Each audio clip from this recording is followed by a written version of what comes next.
Human eye. Most people don't realize how complex the human eye is, or how much it does every second to allow us to make sense of the world. The human eye is essentially a biological camera.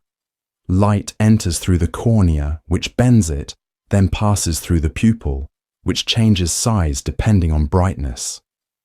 Behind the pupil is the lens, which fine-tunes focus. Together, these parts direct light to the back of the eye, where the real processing begins.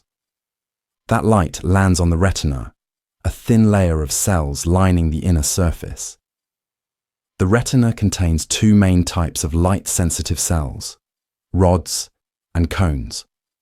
Rods help you see in low light, while cones handle color and detail, working best in daylight.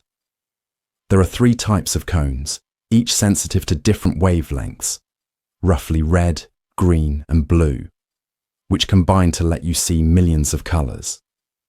Once the retina detects light, it converts that information into electrical signals. These travel through the optic nerve to the brain, where the image is assembled. In reality, you see with your brain using the data your eyes collect. Small changes in this system can affect vision. If your eye is slightly too long or too short, light won't focus correctly, and you may need glasses. As the lens hardens with age, focusing becomes more difficult, which is why reading glasses are common later in life. The human eye doesn't just detect light, it shapes how you experience everything around you. Gravity. Every time you drop your phone, pour a glass of water, or sit in a chair, you're interacting with gravity. It's the force that keeps your feet on the ground and everything else from floating away.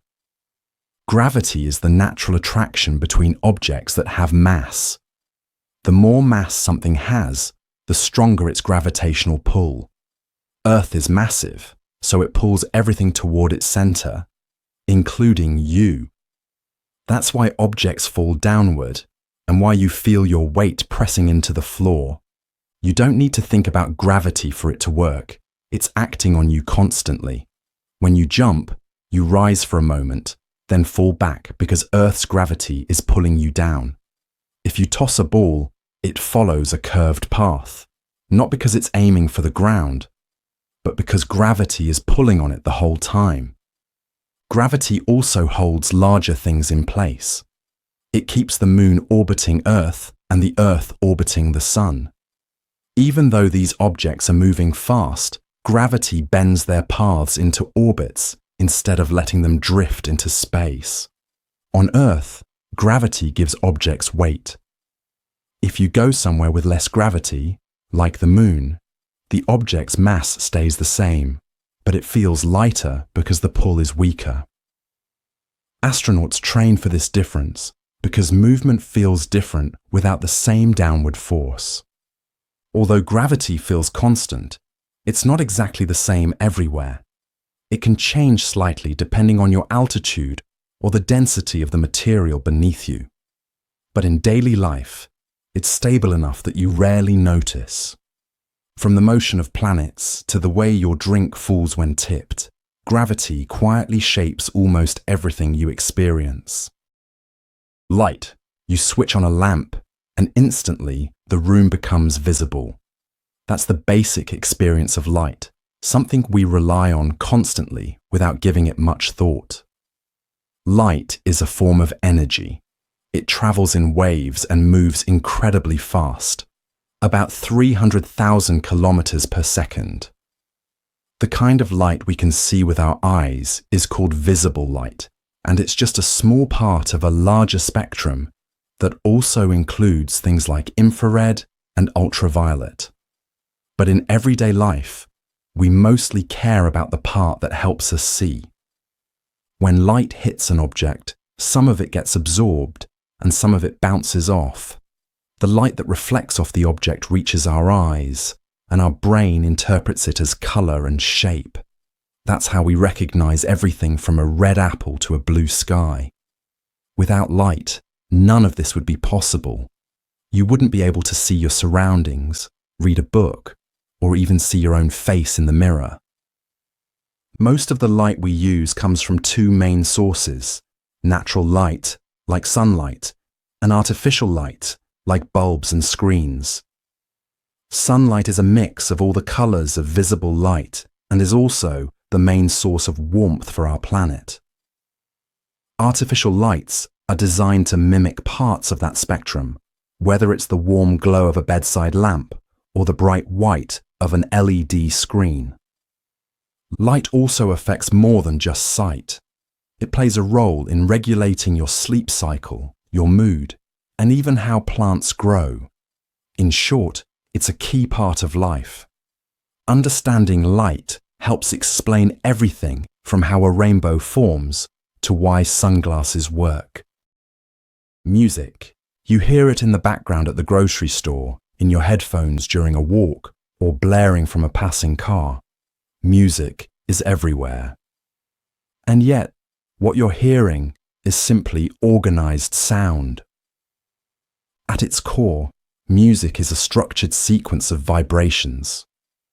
When an object vibrates, like a guitar string, a drum skin, or vocal cords, it pushes particles in the air, creating pressure waves.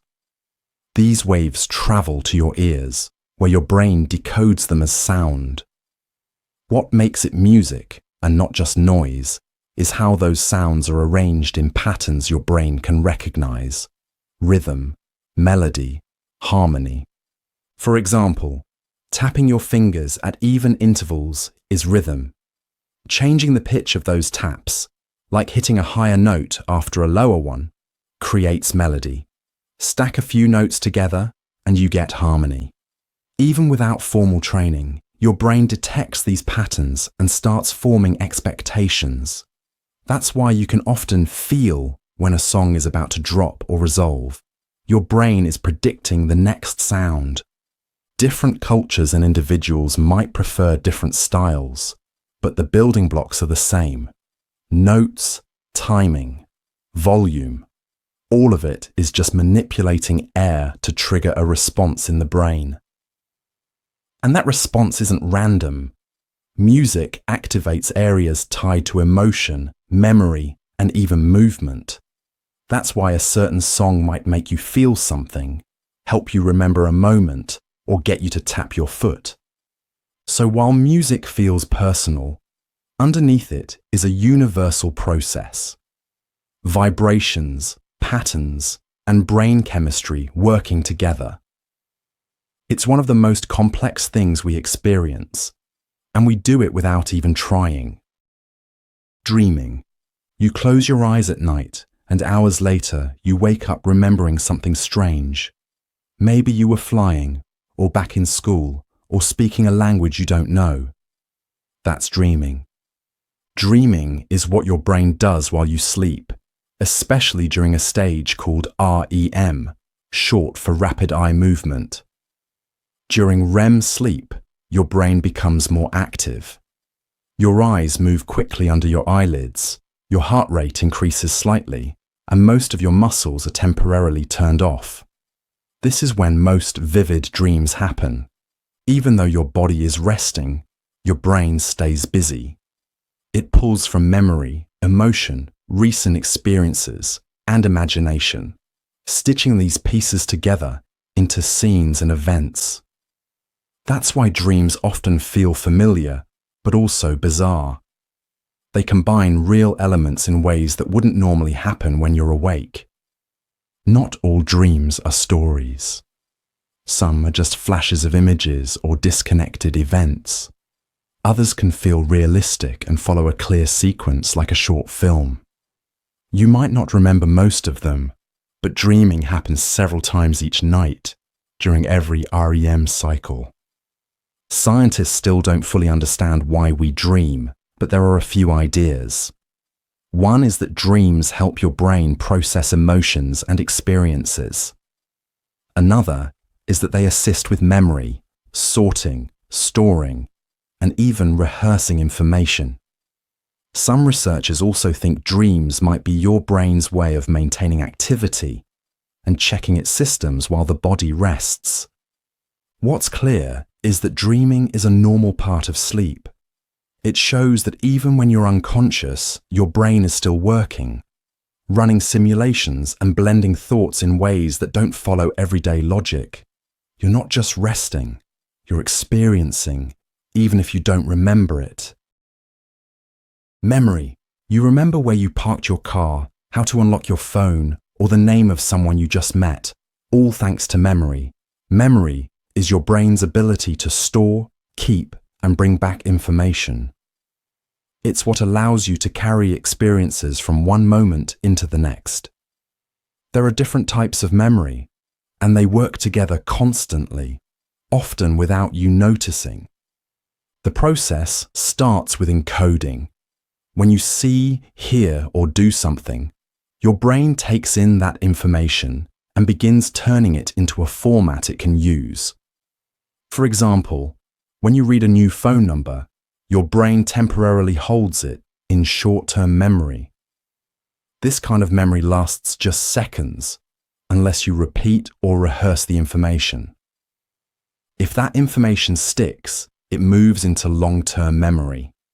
These are the memories that last for days, years, or even a lifetime, like how to ride a bike or your favorite teacher's voice. Long-term memory isn't stored in one place. Instead, it's distributed across different areas of the brain, linked through patterns of neural activity. Retrieval happens when your brain accesses that stored information. It could be automatic, like remembering how to brush your teeth, or effortful, like trying to recall what you ate last Tuesday.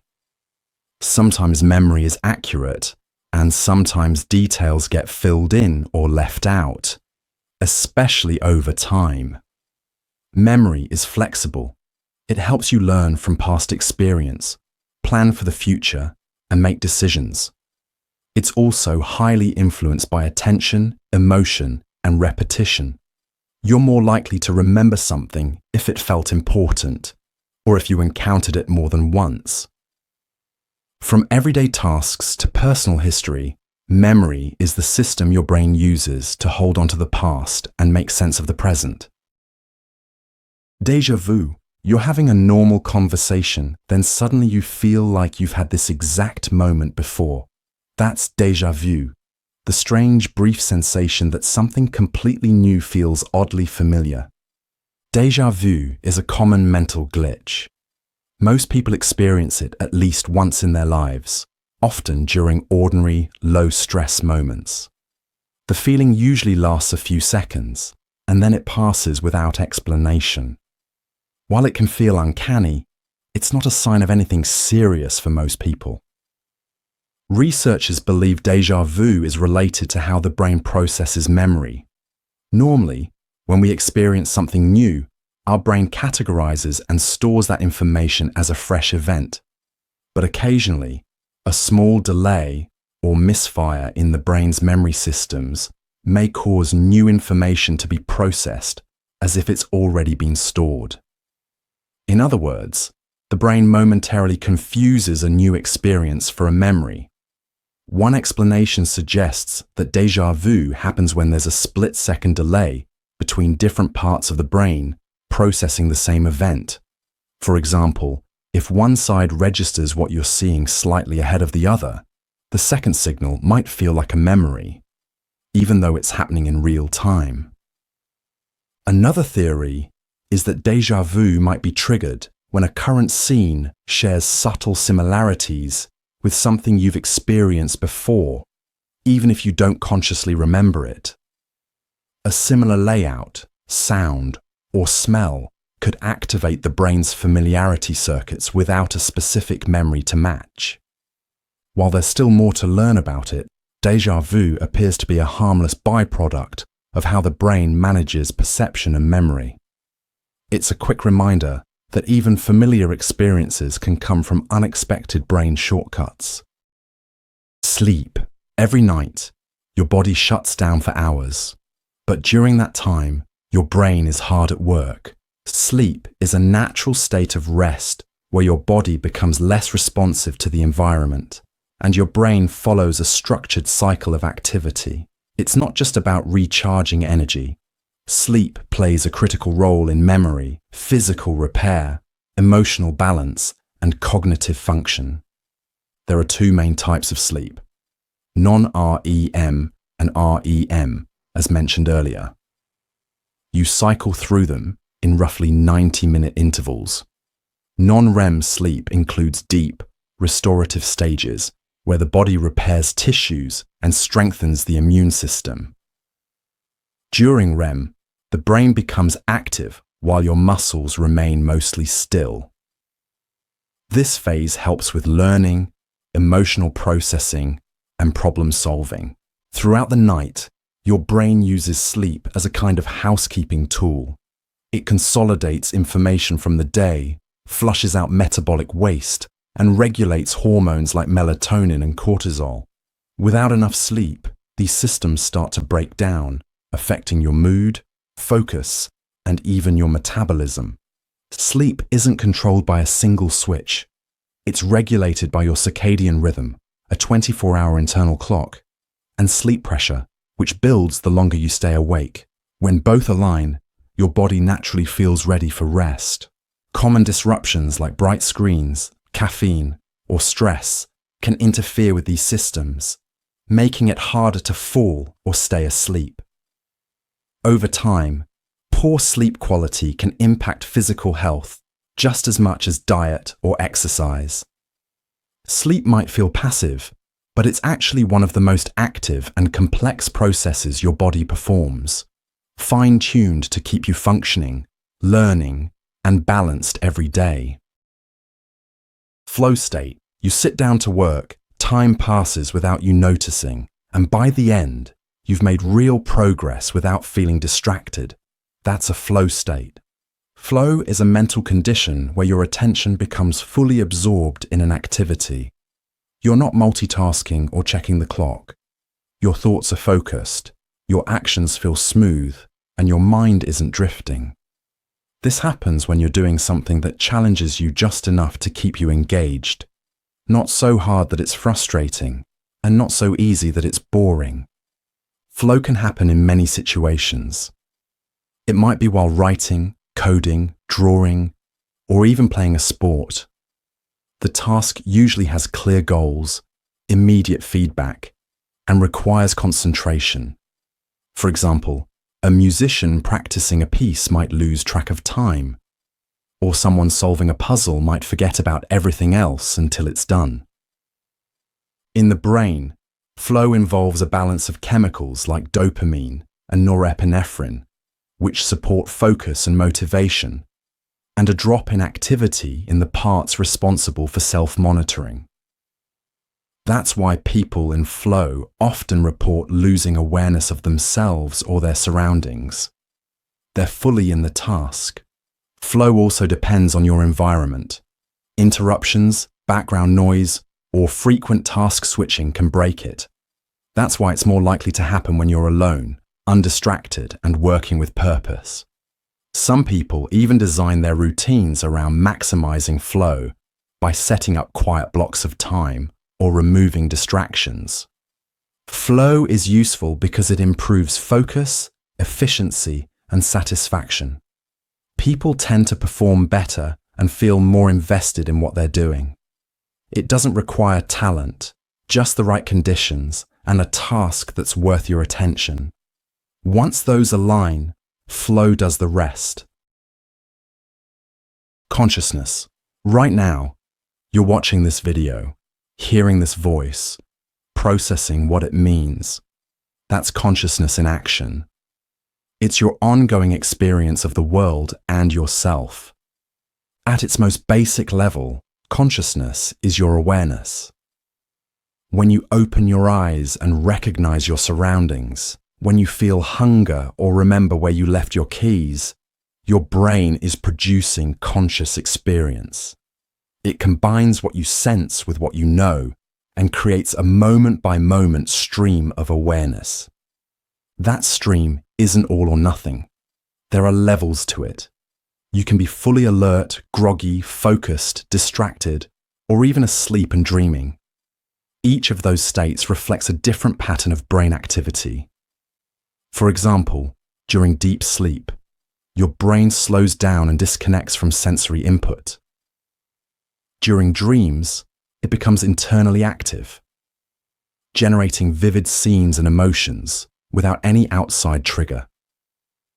When you're awake, consciousness links everything: your senses, your thoughts, your memories, your decisions. It also has limits. You're only aware of a small part of what your brain is doing. You're not conscious of your heart beating or your liver functioning, even though those are essential processes. Your brain filters out most background data and focuses attention on a few things at a time, like this screen, this sound, this explanation. Scientists still debate how the brain turns physical activity into conscious experience. But what's clear is that it depends on complex networks of neurons communicating rapidly. Damage to certain parts of the brain can change or reduce consciousness, while stimulation in others can restore it. So while the exact mechanism remains unclear, the function is clear. Consciousness lets you track the world around you, reflect on it, and respond, all in real time. Inner voice. You think about what to say before you say it, or replay a moment in your mind using words. That's your inner voice at work. The inner voice, also called internal monologue, is the verbal thinking you do inside your head. It's the mental narration that helps you reflect, plan, and make decisions. Most people experience it as silent speech, like talking to yourself, but without moving your mouth. This inner voice shows up in everyday moments. When you remind yourself of a task, weigh the pros and cons of a choice, or silently rehearse what you're going to say, you're using it. It helps structure your thoughts in language, making it easier to process information, solve problems, or regulate emotions. The inner voice is linked to a part of the brain involved in language and self-reflection. Children start to develop it as they grow, often talking out loud while playing or thinking, and then gradually internalizing that speech over time. Not everyone experiences it the same way. Some people hear it as a full conversation, others as fragments or single words. And some rely more on visual thinking than verbal thought. But for many, the inner voice plays a central role in how they interact with the world, helping them stay organized, manage stress, or prepare for social situations. At times, this voice can be helpful, like reminding you to stay calm before a presentation. Other times, it can become overly critical or repetitive, especially during moments of stress or self-doubt. Recognizing when it's guiding you versus when it's getting in your way is part of learning how to manage it. Your inner voice is one of the tools your brain uses to navigate daily life, quietly shaping your actions, reactions, and decisions from the inside out. Vibe. You walk into a room, and before anyone says a word, you can already sense how it feels. That first impression, the energy, the mood, is what people often refer to as the vibe. A vibe is a combination of subtle cues that your brain picks up without needing conscious thought. It can come from body language, facial expressions, tone of voice, lighting, background noise, or even how people are arranged in a space. All of these signals combine to give you an immediate sense of the environment or the people in it. For example, if you walk into a cafe and it's filled with soft music, low lighting, and quiet conversation, the vibe might feel calm and relaxing. If it's loud, crowded, and brightly lit, the vibe might feel energetic or chaotic. The same goes for people. You might meet someone who seems upbeat and warm, or another person who seems closed off and tense, all before they've said much at all. The idea of a vibe is subjective, but most people are surprisingly consistent in how they interpret the same signals. That's because our brains are wired to read social and environmental cues quickly, to figure out what's going on and how to respond. Vibes can also change quickly. One comment or action can shift the energy in a room. That's why people often say someone killed the vibe or brought good energy. These phrases describe a change in the emotional atmosphere that others can feel, even if they can't fully explain why. In everyday life, we use the idea of vibes to guide social behavior, adjust our reactions, or decide whether we want to stay or leave, often without realizing we're doing it. Flirting. Flirting is something most people experience, whether they realize it or not. It's the playful, often subtle way people signal interest in someone they're attracted to. At its core, flirting is a form of social communication. It can include a smile that lasts a little longer, light teasing, compliments, changes in tone of voice, or slightly more eye contact than usual. These behaviors aren't random. They're often used to test whether someone else might be interested without making a direct move. From an evolutionary standpoint, flirting likely developed as a way to signal romantic or sexual interest in a low-risk way. Instead of outright declaring feelings, people use indirect cues to gauge response. If the reaction is positive, it can lead to more open interaction.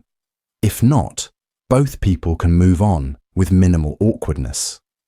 Flirting can happen through body language, speech, or even over text. In person, things like mirroring someone's movements, laughing a bit too easily, or lightly touching the arm during conversation can be part of it. Over text, it might show up as playful banter, emojis, or quick replies. Importantly, not all flirting is about starting a relationship. Sometimes it's just social, a way to build connection, express charm, or have fun. That's why it can be hard to tell if someone is flirting or just being friendly. Cultural norms also influence what flirting looks like and how obvious or subtle it tends to be. Overall, flirting is a mix of social cues, emotional awareness, and timing. It plays a key role in human bonding and attraction, but it doesn't follow a strict formula. Everyone does it a little differently, which is why it's often recognized more by feel than by definition. Yawning. You're tired, bored, or just saw someone else do it, and suddenly you yawn. Yawning is a reflex where you take a deep breath in through your mouth, stretch your jaw, and then slowly exhale. It's one of the most common yet mysterious bodily behaviors. Almost every person does it several times a day, and it even shows up in animals, from dogs to birds to fish. The basic physical act of yawning increases airflow into your lungs and stretches the muscles around your face and neck. This might help regulate brain temperature, refresh alertness, or improve oxygen flow, though scientists still debate the exact reason. What's clear is that yawning often happens when you're transitioning between states of alertness, like waking up, getting tired, or feeling mentally disengaged. One interesting aspect of yawning is how contagious it is. Seeing someone yawn, hearing a yawn, or even reading about it can trigger the same reaction in you. This might be linked to social bonding. Some researchers believe it's tied to empathy, your brain picking up on and mirroring the state of others, like a nonverbal signal of shared experience. You'll also notice yawning when you're trying to stay awake during a long meeting or when your brain is struggling to stay attentive. In these moments, yawning may act like a small reset button, helping boost your alertness, even if only slightly. While we don't fully understand all the mechanisms behind yawning, it clearly serves a range of functions that go beyond just feeling tired. It's a simple, automatic act that reflects both the body's internal rhythms and its connection to the social environment around you. Goosebumps. You feel a chill or hear a powerful piece of music, and suddenly, tiny bumps rise on your skin. Goosebumps are a physical reaction that happens when small muscles at the base of your hair follicles contract.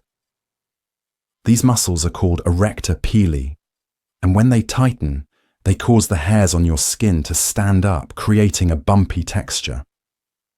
This reaction is automatic and controlled by your nervous system. Originally, this response served a practical purpose in animals.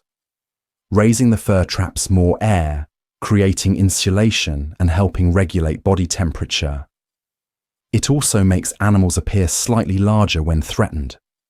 Humans don't have thick fur anymore, but the reaction remains, even though it's no longer useful for warmth or defense in the same way. In people, goosebumps are usually triggered by two main things: cold and strong emotions. When you step outside on a chilly morning, your body tries to conserve heat by triggering this ancient response. But interestingly, intense emotional experiences, like fear, awe, or inspiration, can cause the same physical change. That's why you might get goosebumps during a dramatic movie scene, or while listening to music that moves you. This reaction is tied to the body's fight or flight system. When your brain senses something emotionally powerful, it releases stress hormones like adrenaline. These chemicals prime your body to respond, which includes activating the muscles that cause goosebumps. While goosebumps might seem like a small detail, they're a leftover signal from our evolutionary past. And even though we don't need them to stay warm or scare off predators, they still reflect how deeply the body and mind are connected, showing up in moments of cold, emotion, or surprise. Taste. You take a bite of something sweet, salty, or sour, and instantly know how it tastes. Taste is your brain's way of interpreting chemical signals from food. It's one of the 5 basic senses and starts with the taste buds on your tongue. These small receptors detect 5 main types of taste: sweet, salty, sour, bitter, and umami, which is the savory flavor found in foods like soy sauce or cooked meat. Each taste bud contains dozens of receptor cells that respond to specific molecules. For example, sugar molecules trigger sweet receptors, while sodium ions activate salty ones. When food molecules dissolve in saliva, they come into contact with these receptors, which then send signals through the nervous system to your brain, particularly the gustatory cortex. That's where the taste is identified and interpreted. But taste doesn't work alone. What we think of as flavor is actually a combination of taste and smell. If you hold your nose while eating, you'll notice how muted the flavor becomes. The texture, temperature, and even sound of food also affect how we perceive it. A crunchy chip feels different than a smooth pudding, and your brain takes all of that into account. Your ability to taste can also be influenced by health, age, and environment. Taste buds can become less sensitive over time, and temporary changes, like being sick or taking certain medications, can dull your sense of taste. Although taste evolved as a survival tool to help us detect nutrients or avoid toxins, today it plays a much bigger role in daily life, influencing what we enjoy, how we eat, and even how we connect with others through shared meals. Headache. It's something most people have felt. A dull ache behind the eyes, a pressure on the temples, or a pounding sensation across the forehead. That's a headache, one of the most common physical discomforts in everyday life. A headache isn't pain coming from the brain itself. The brain has no pain receptors. Instead, the pain usually comes from tissues surrounding the brain: muscles, blood vessels, nerves, or the lining around the skull. When these structures are irritated, inflamed, or strained, they send signals to the brain that we interpret as pain. There are many different types of headaches, but the most common is a tension headache. These are usually caused by stress, dehydration, poor posture, or even eye strain from looking at screens for too long. The muscles in the head, neck, or shoulders may tighten, and this muscle tension can lead to the familiar squeezing sensation. Another common type is a migraine. Migraines are more intense and often come with other symptoms like nausea, light sensitivity, or visual disturbances. Scientists believe migraines involve changes in brain activity and blood flow, along with chemical fluctuations that affect pain pathways. External triggers also play a role. Lack of sleep, skipped meals, loud noises, bright lights, or hormonal changes can all contribute. Even certain smells or foods can bring one on for some people. To manage a headache, most people rely on rest, hydration, or over-the-counter pain relievers. But long-term, paying attention to the body's warning signs, like tension or fatigue, can help reduce how often headaches show up. Headaches are a signal that something in your body or environment is off, and understanding how they work is the first step toward managing them more effectively. Aging. Every day, your body changes, not always in ways you notice, but over time, those changes add up. That's aging. Aging is the gradual process by which your body's cells and systems slow down, wear out, or become less efficient. It starts the moment you're born and continues through every stage of life. From a biological perspective, aging is driven by tiny changes inside your cells. As cells divide, they accumulate damage. Some of this damage comes from normal activity, some from environmental stressors, like UV light or pollution. Over time, these small breakdowns affect how well your body functions. One clear sign of aging is in your skin, wrinkles, dryness, and thinning.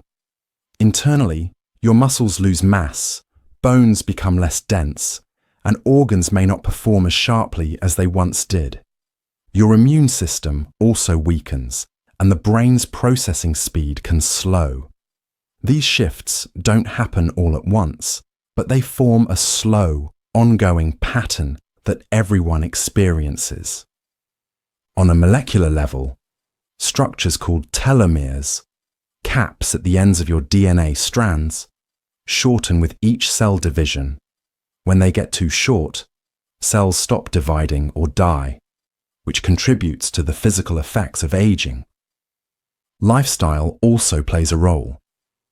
Diet, exercise, sleep, and stress levels can influence how quickly or slowly aging shows up. That's why two people the same age can appear or feel very different, depending on how their bodies have been treated over time. While aging is a natural biological process, researchers continue to explore ways to delay its effects, from skincare to genetic therapies. But at its core, aging is simply the body's way of changing, adapting, and gradually slowing down over time. Magnets. You've probably used magnets today without even noticing. On your fridge door, in your phone speaker, or when snapping earbuds into place. A magnet is any material that produces a magnetic field, which is a kind of invisible force that can attract or repel certain objects, mainly metals like iron, nickel, or cobalt. Most of the magnets we encounter are made from special materials that keep their magnetic properties for a long time. These are called permanent magnets. Magnets always have two poles, a north and a south. If you bring two magnets close together, the opposite poles will attract, and the same poles will push away from each other. This is a predictable and consistent interaction, which is why magnets are useful in everything from toys to industrial machines. One everyday use is in electric motors, like those in fans, washing machines, and even electric cars. These motors rely on magnets to create motion by converting electrical energy into mechanical energy. That's also how speakers work. A small coil and a magnet work together to create vibrations that turn electrical signals into sound. Magnets are also used in data storage. Hard drives, for instance, use magnetic fields to record information in tiny areas that can be turned on or off magnetically. Even your phone's compass app depends on Earth's magnetic field, using a tiny magnetic sensor to detect direction. Then there are electromagnets, which are made by running electricity through a wire. Unlike permanent magnets, they can be turned on or off with a switch. These are found in MRI machines, scrapyard cranes, and electric bells. Magnets may feel simple, but they quietly power and connect many things you use every day, from your appliances to the way your data is stored and retrieved. Time. You check the clock before heading out, set alarms, and make appointments. That's time organizing your day. Time is simply the way we measure change. When something moves, grows, or happens, we recognize it over time. It gives structure to events so we can place them in order. What came before, what's happening now, and what's coming next. The most basic way we track time is with regular, repeating patterns. A day is one full rotation of Earth. A year is one full trip around the sun. These natural cycles became the foundation for calendars and clocks. When you glance at your watch or phone, you're looking at a system humans built to divide these cycles into smaller, manageable parts. Hours, minutes, and seconds. We also experience time in a personal way. Waiting 5 minutes in traffic can feel much longer than 5 minutes scrolling on your phone. That's because how we feel time passing doesn't always match the clock. Our attention, emotions, and activity level can all influence how we perceive it. In daily life, we rely on time to stay coordinated. Buses run on schedules, classes start at set hours. Even cooking dinner depends on timers. Time allows people to plan, meet, and work together in sync. Over the years, time also helps us track growth and progress. Birthdays mark age. Calendars help remember past events. We use timelines to understand history and deadlines to get things done. In short, time is a system we use to organize change, keep life running smoothly, and make sense of what's happening around us. Money. You use it to buy groceries, pay rent, or split the bill at dinner. Money is a tool that helps people exchange value. At its core, money is anything that people agree can be used to buy goods or services. It solves a basic problem. Without money, we'd need to trade one item for another, like swapping shoes for vegetables. That's called bartering, and it only works when both sides want what the other has. Money removes that barrier. You sell your time or skills for money, then use that money to buy what you need. Most modern money comes in the form of coins, paper bills, or digital numbers in a bank account. But what gives it value isn't the material itself, it's trust. People accept money because they believe others will also accept it. That trust is supported by governments, banks, and economic systems that regulate how money is created and managed. There are different types of money. Physical cash is used for quick purchases. Bank deposits let you make transfers, use debit cards, or shop online. Digital wallets and payment apps have made money even more flexible, allowing instant transfers between people without cash ever changing hands. Behind the scenes, central banks manage how much money flows through the economy. They adjust interest rates, issue currency, and try to keep inflation stable.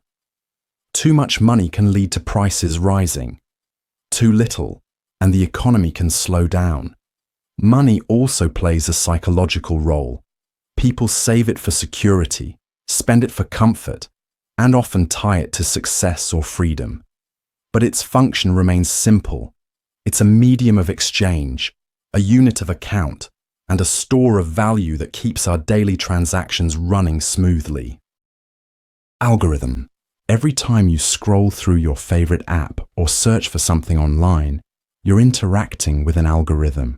It's a part of your digital routine, whether you notice it or not. An algorithm is simply a set of instructions that tells a computer what steps to follow to solve a specific problem or complete a task. It's like a recipe, but for data. Instead of flour and sugar, it works with numbers, text, clicks, or any kind of digital information. For example, when you open a video platform and see recommendations, that's an algorithm deciding what you might want to watch next. It looks at what you've watched before, how long you watched it, what others with similar habits are watching, and then arranges the options for you. The goal is to make the experience feel personal and efficient. Algorithms aren't just for content suggestions. They power search engines, sort your emails, block spam, adjust your GPS route in traffic, and even help decide what shows up in your social media feed. In online shopping, an algorithm suggests items based on what you've viewed or purchased. In streaming apps, it helps decide which movie trailers you see. They can be simple or complex, depending on the task. A basic algorithm might sort numbers from smallest to largest. A more advanced one could analyze millions of photos to recognize a face. While they operate behind the scenes, algorithms shape a lot of what we see and do online. They're not perfect, but they are designed to help organize overwhelming amounts of information in a way that's useful and fast. In everyday digital life, algorithms quietly guide what's shown to us, what's hidden, and what's prioritized, all based on patterns and rules programmed into them. Wi-Fi. You unlock your phone, tap an app, and a second later, you're watching a video. That's Wi-Fi at work, letting devices connect to the internet without using cables. Wi-Fi is a way of sending and receiving data using radio waves. Instead of plugging your phone or laptop into a wire, your device connects to a router. That router is plugged into the internet through a cable, but it broadcasts a wireless signal that your device can pick up. Think of the router as a small radio tower inside your home. Inside the router, data comes from your internet provider through a wired connection. The router then converts that data into a wireless signal and sends it out in all directions. When your device is in range, it listens for that signal and responds. This back and forth exchange lets you stream videos, load websites, or send messages. Wi-Fi doesn't travel very far, usually just within a house or building. That's why when you leave home, your phone switches to mobile data. Thick walls or interference from other electronics can also weaken the signal. Most homes and public spaces use Wi-Fi because it's simple and efficient. You can connect multiple devices at once, and you don't have to run cables everywhere. Routers can also use different frequency bands, like 2.4 GHz or 5 GHz, which affect speed and range. Higher frequencies offer faster speeds but work best at shorter distances. Wi-Fi is updated over time with newer standards that improve speed and reliability. These updates help keep up with the growing demand from devices like smart TVs, game consoles, and even appliances. From scrolling social media to downloading large files, Wi-Fi is the invisible link that makes internet access fast, easy, and wireless inside your everyday spaces. Fiber optics. When you stream a movie or join a video call without any lag, there's a good chance fiber optics are making that possible. Fiber optics is a method of transmitting information using thin strands of glass or plastic called optical fibers. These strands are thinner than a human hair and are designed to carry data in the form of light. Instead of using electricity like traditional copper cables, fiber optics use light signals to move large amounts of data quickly and over long distances. Each fiber is made of two main parts: the core, where the light travels, and the cladding, which keeps the light contained by reflecting it inward. This design allows the light to bounce along the fiber in a controlled path, even around curves, without escaping. Because light moves extremely fast, fiber optic cables can transmit data much more efficiently than regular wires. In everyday use, fiber optics are commonly found in high-speed internet connections. When you load a website or send a message, your data travels through a network of fiber optic cables that connect homes, offices, and servers around the world. These cables can run underground, underwater, or through buildings, delivering stable and fast connections.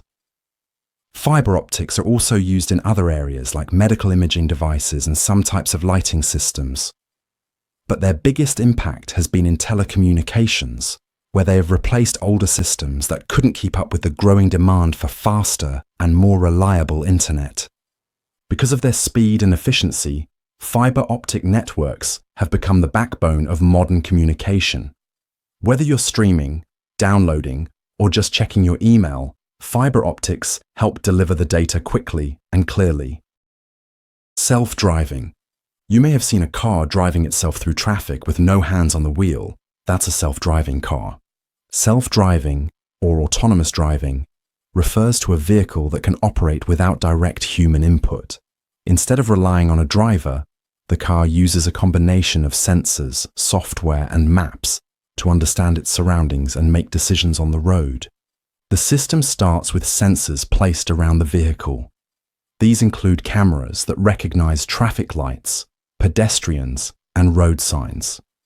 There are also radar sensors that track the speed and distance of nearby objects, and LiDAR sensors that use laser light to map the shape and distance of surrounding structures. All this information is fed into a computer inside the car. The software processes it in real time, identifying other vehicles, reading lane markings, and planning a safe route.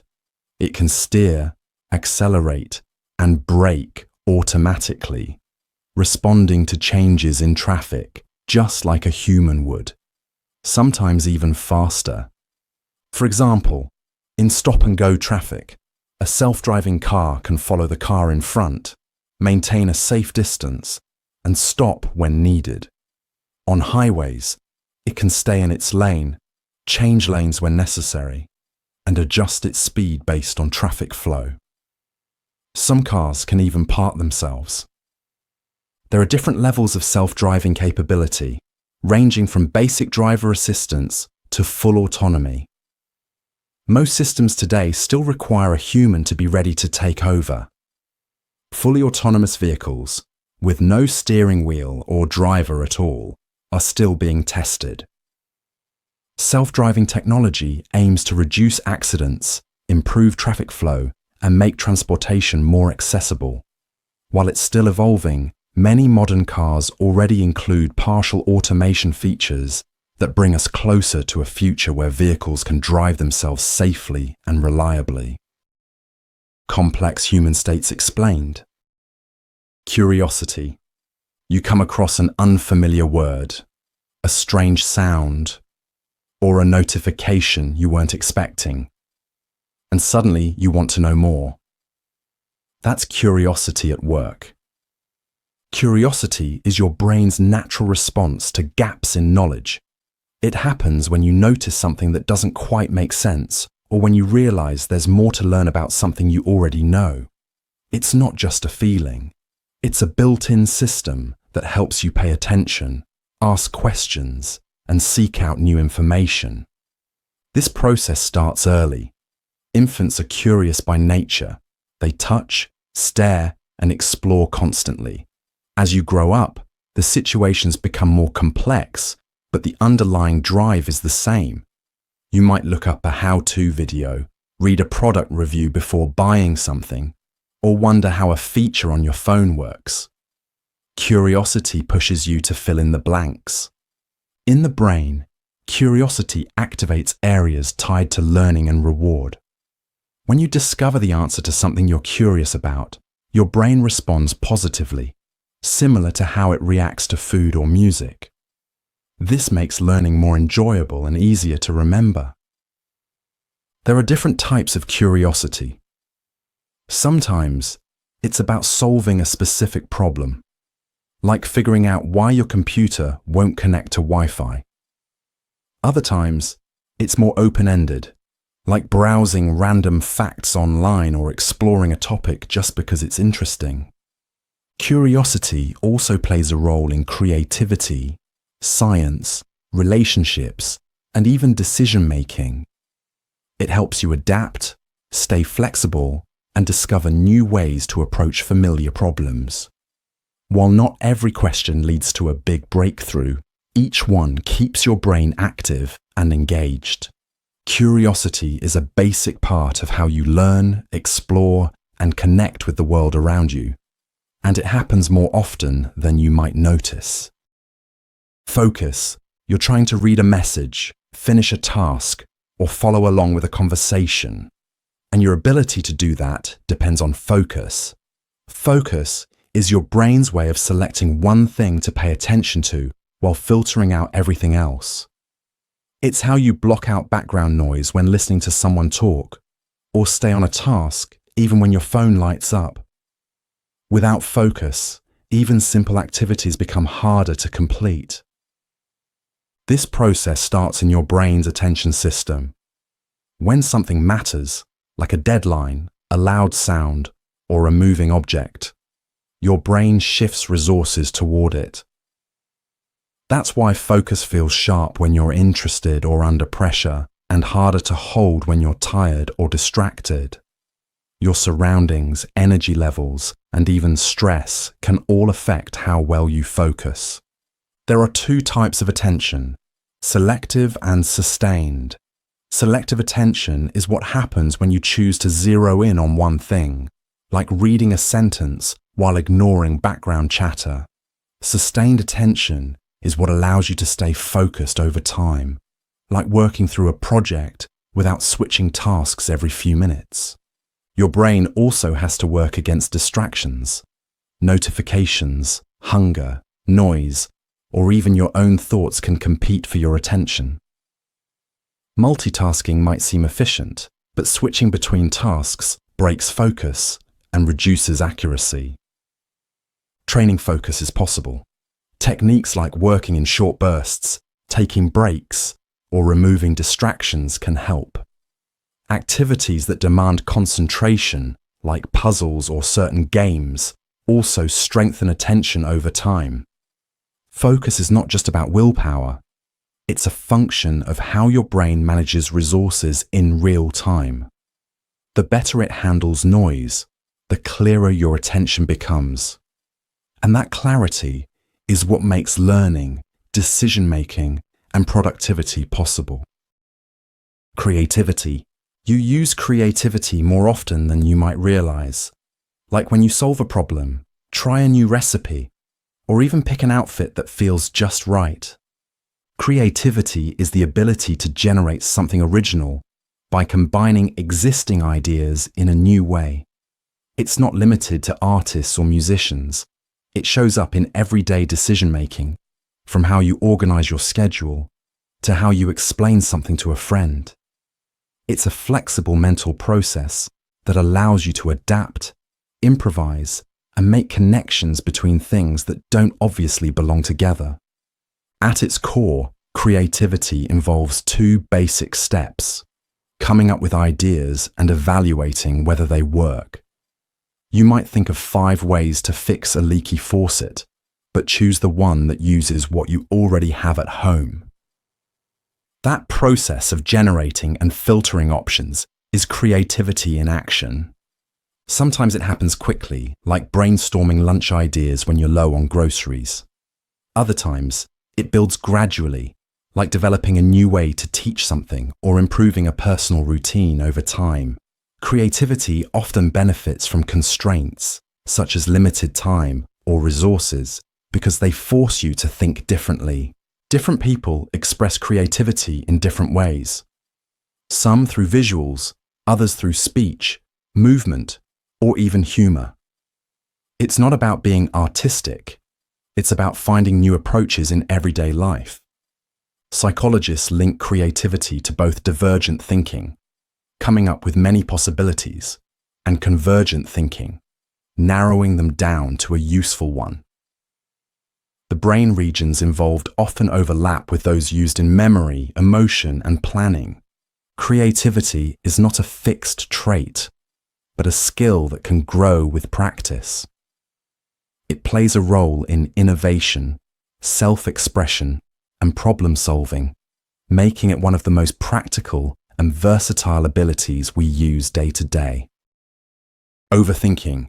You replay a conversation in your head, revise a text 5 times before sending it, or can't stop weighing every possible outcome. That's overthinking. Overthinking happens when your mind gets stuck in a loop of analysis, second-guessing, or prediction. It's not the same as being thoughtful or careful. Overthinking takes a simple thought or decision and stretches it out longer than it needs to be, often without reaching a clear conclusion. It can show up in 2 main forms. The first is rumination, going over something that already happened, like a mistake or an awkward moment. The second is worry, imagining what could go wrong in the future. In both cases, your brain is trying to problem solve, but instead of moving forward, it circles the same points repeatedly. This mental looping uses up attention and energy. It can make decision-making harder, not easier. For example, if you're overthinking what to wear to an event, you might waste time swapping options without ever feeling confident. Or if you're overthinking an email, you may delay sending it entirely. Overthinking is linked to anxiety and stress. When the brain senses uncertainty or risk, it starts scanning for possible issues. This can be useful in moderation, but when it becomes excessive, it disrupts focus, sleep, and performance. You might lie awake at night, going over a situation that has no clear solution. Some people are more prone to overthinking than others, depending on personality, mood, or recent experiences. But it's also influenced by habits and environment. Constant decision fatigue, information overload, or social pressure can all make it worse. Overthinking feels like trying to prepare or protect yourself, but often it just adds mental weight. Recognizing the pattern is the first step in learning how to break it. Self-awareness. You catch yourself talking too loudly in a quiet room, or realize your tone came off differently than you meant. That's self-awareness in action. Self-awareness is your ability to notice what you're thinking, feeling, or doing while it's happening. It's what allows you to monitor your own behavior, compare it to your intentions, and make adjustments. In simple terms, it's being aware of yourself from the inside and also imagining how others might be seeing you from the outside. There are 2 main types. Internal self-awareness is about recognizing your own thoughts, emotions, and habits. For example, realizing that you're feeling impatient in a meeting or that you tend to avoid difficult conversations. External self-awareness is about understanding how your actions affect others, like noticing that your comment made someone uncomfortable, even if you didn't mean to. This ability develops over time. Children gradually start recognizing themselves in mirrors and become more aware of their actions. Adults use self-awareness to navigate social situations, stay aligned with their values, or evaluate how they're doing at work or in relationships. Self-awareness doesn't mean overanalyzing. It's not the same as constantly second-guessing yourself. Instead, it helps you pause, notice, and choose how to respond. For instance, you might recognize that you're reacting defensively in a conversation, and then decide to slow down and explain your point more clearly. In the brain, self-awareness involves systems tied to memory, attention, and social reasoning. It's active when you reflect, plan, or think about yourself in relation to others. It's also a key part of emotional intelligence, helping you manage reactions and understand where others are coming from. Self-awareness isn't about perfection. It's a practical tool that helps you notice what's going on inside and adjust how you move through the world. Rumination. You replay a conversation in your head, thinking about what you should have said or done differently. That pattern of repetitive thinking is called rumination. Rumination happens when your mind gets stuck reviewing the same thought or event over and over without reaching a solution. It usually centers around something negative, like a mistake, a conflict, or an embarrassing moment. Instead of moving on, your brain loops the situation, analyzing it from every angle. This kind of thinking can feel like problem solving, but it's not the same. Problem solving moves toward action or resolution. Rumination stays stuck in reflection. For example, if you sent a message and didn't get a reply, your mind might start repeating the scenario. Did I say something wrong? Should I have worded it differently? What do they think of me now? The more it loops, the more it fuels stress or frustration. Rumination is common and often triggered by stress, uncertainty, or emotional discomfort. It's especially linked to anxiety and depression, where the mind searches for control or clarity, but ends up reinforcing negative feelings instead. What makes rumination different from regular thinking is the lack of new insight. You're not learning from the thought, you're stuck in it. This can impact sleep, focus, and mood. People may even ruminate about the fact that they're ruminating, which creates more mental tension. Managing rumination often involves redirecting attention to the present moment, changing environments, or engaging in tasks that require focus.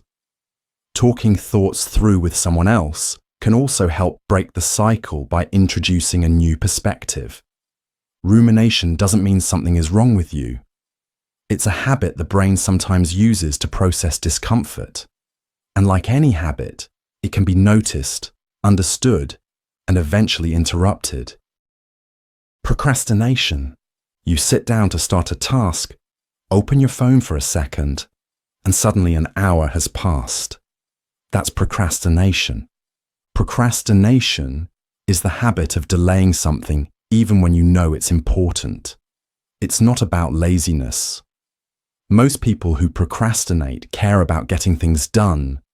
They just have trouble starting or following through. The brain tends to favor short-term comfort over long-term benefit, so it shifts toward easier or more pleasant activities when faced with something challenging. At its core, procrastination is a kind of emotional regulation. You might put off an assignment because it feels overwhelming, boring, or uncertain.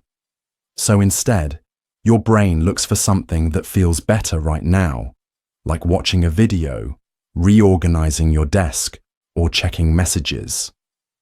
It's a temporary relief from discomfort, but it often leads to more stress later. Procrastination can take different forms. There's classic avoidance, skipping the task entirely. There's delay by distraction, doing something else that feels productive but isn't urgent. And then there's perfectionist delay, holding off because you feel like you're not ready to do it just right. It's also influenced by how you perceive the task. If something feels unclear, too big, or not personally meaningful, the brain may treat it like a threat and steer away from it.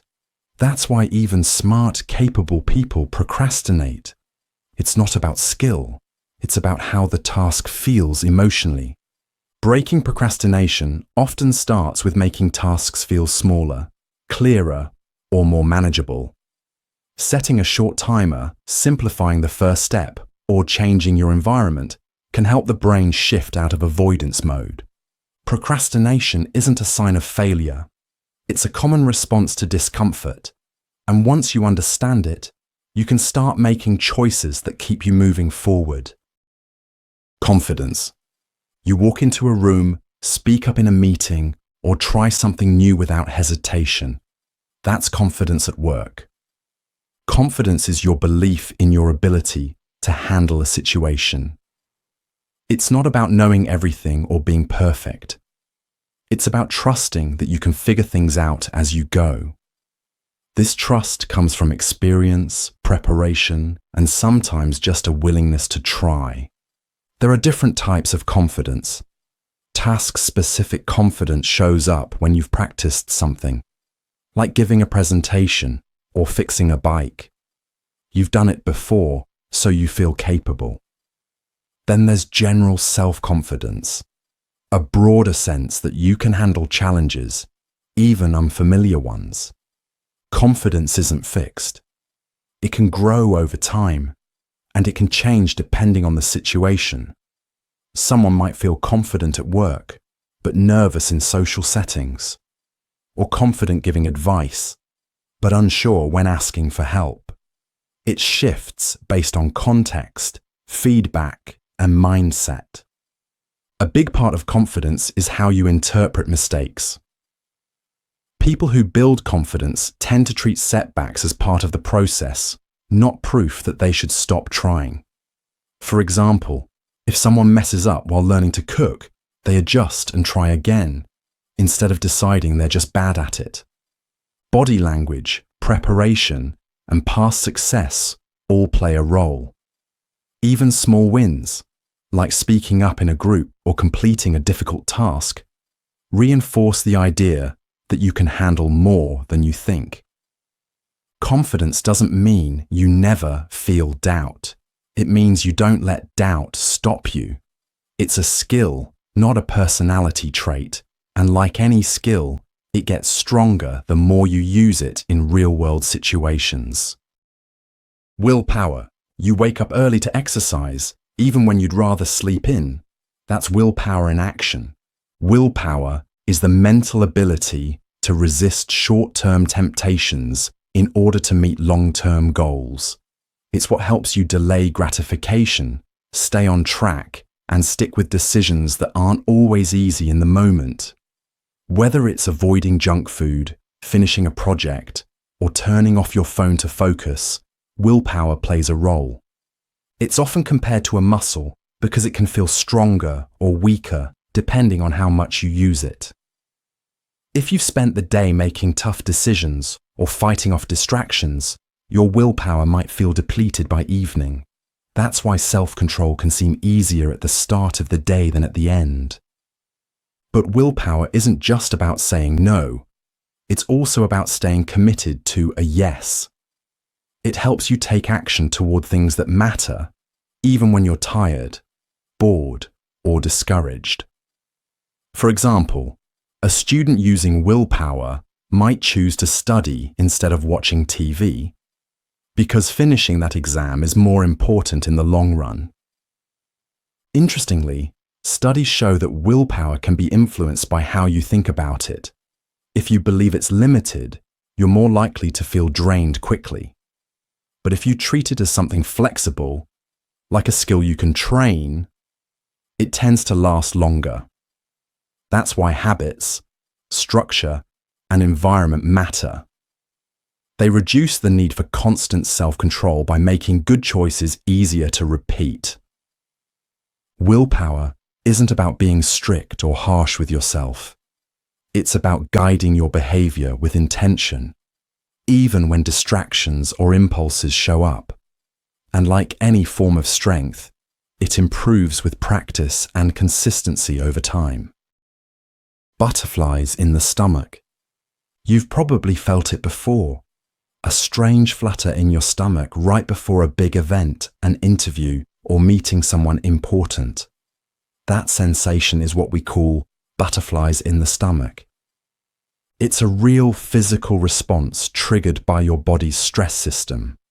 When you're nervous or excited, your brain activates the fight or flight response. This is an ancient survival mechanism designed to prepare your body for action. one of the first things it does is release a surge of adrenaline. Adrenaline increases your heart rate, tenses your muscles, and redirects blood flow away from systems that aren't essential in a crisis, like digestion, and toward areas that help you respond quickly, like your muscles. That sudden shift in blood flow is what causes the unusual feeling in your gut. The stomach gets less circulation, which can lead to a hollow, fluttery, or uneasy sensation. The nerves in your gut are also very sensitive to emotional changes. In fact, your gastrointestinal system is closely linked to your brain through what's called the gut-brain axis. That means your stomach often responds immediately to emotional signals. It's why stress can cause nausea, or why excitement can make you lose your appetite.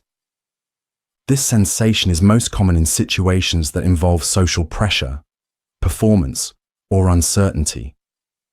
Things like public speaking, first dates, or major decisions. Your body is reacting as if something important is about to happen, even if you're not in any real danger.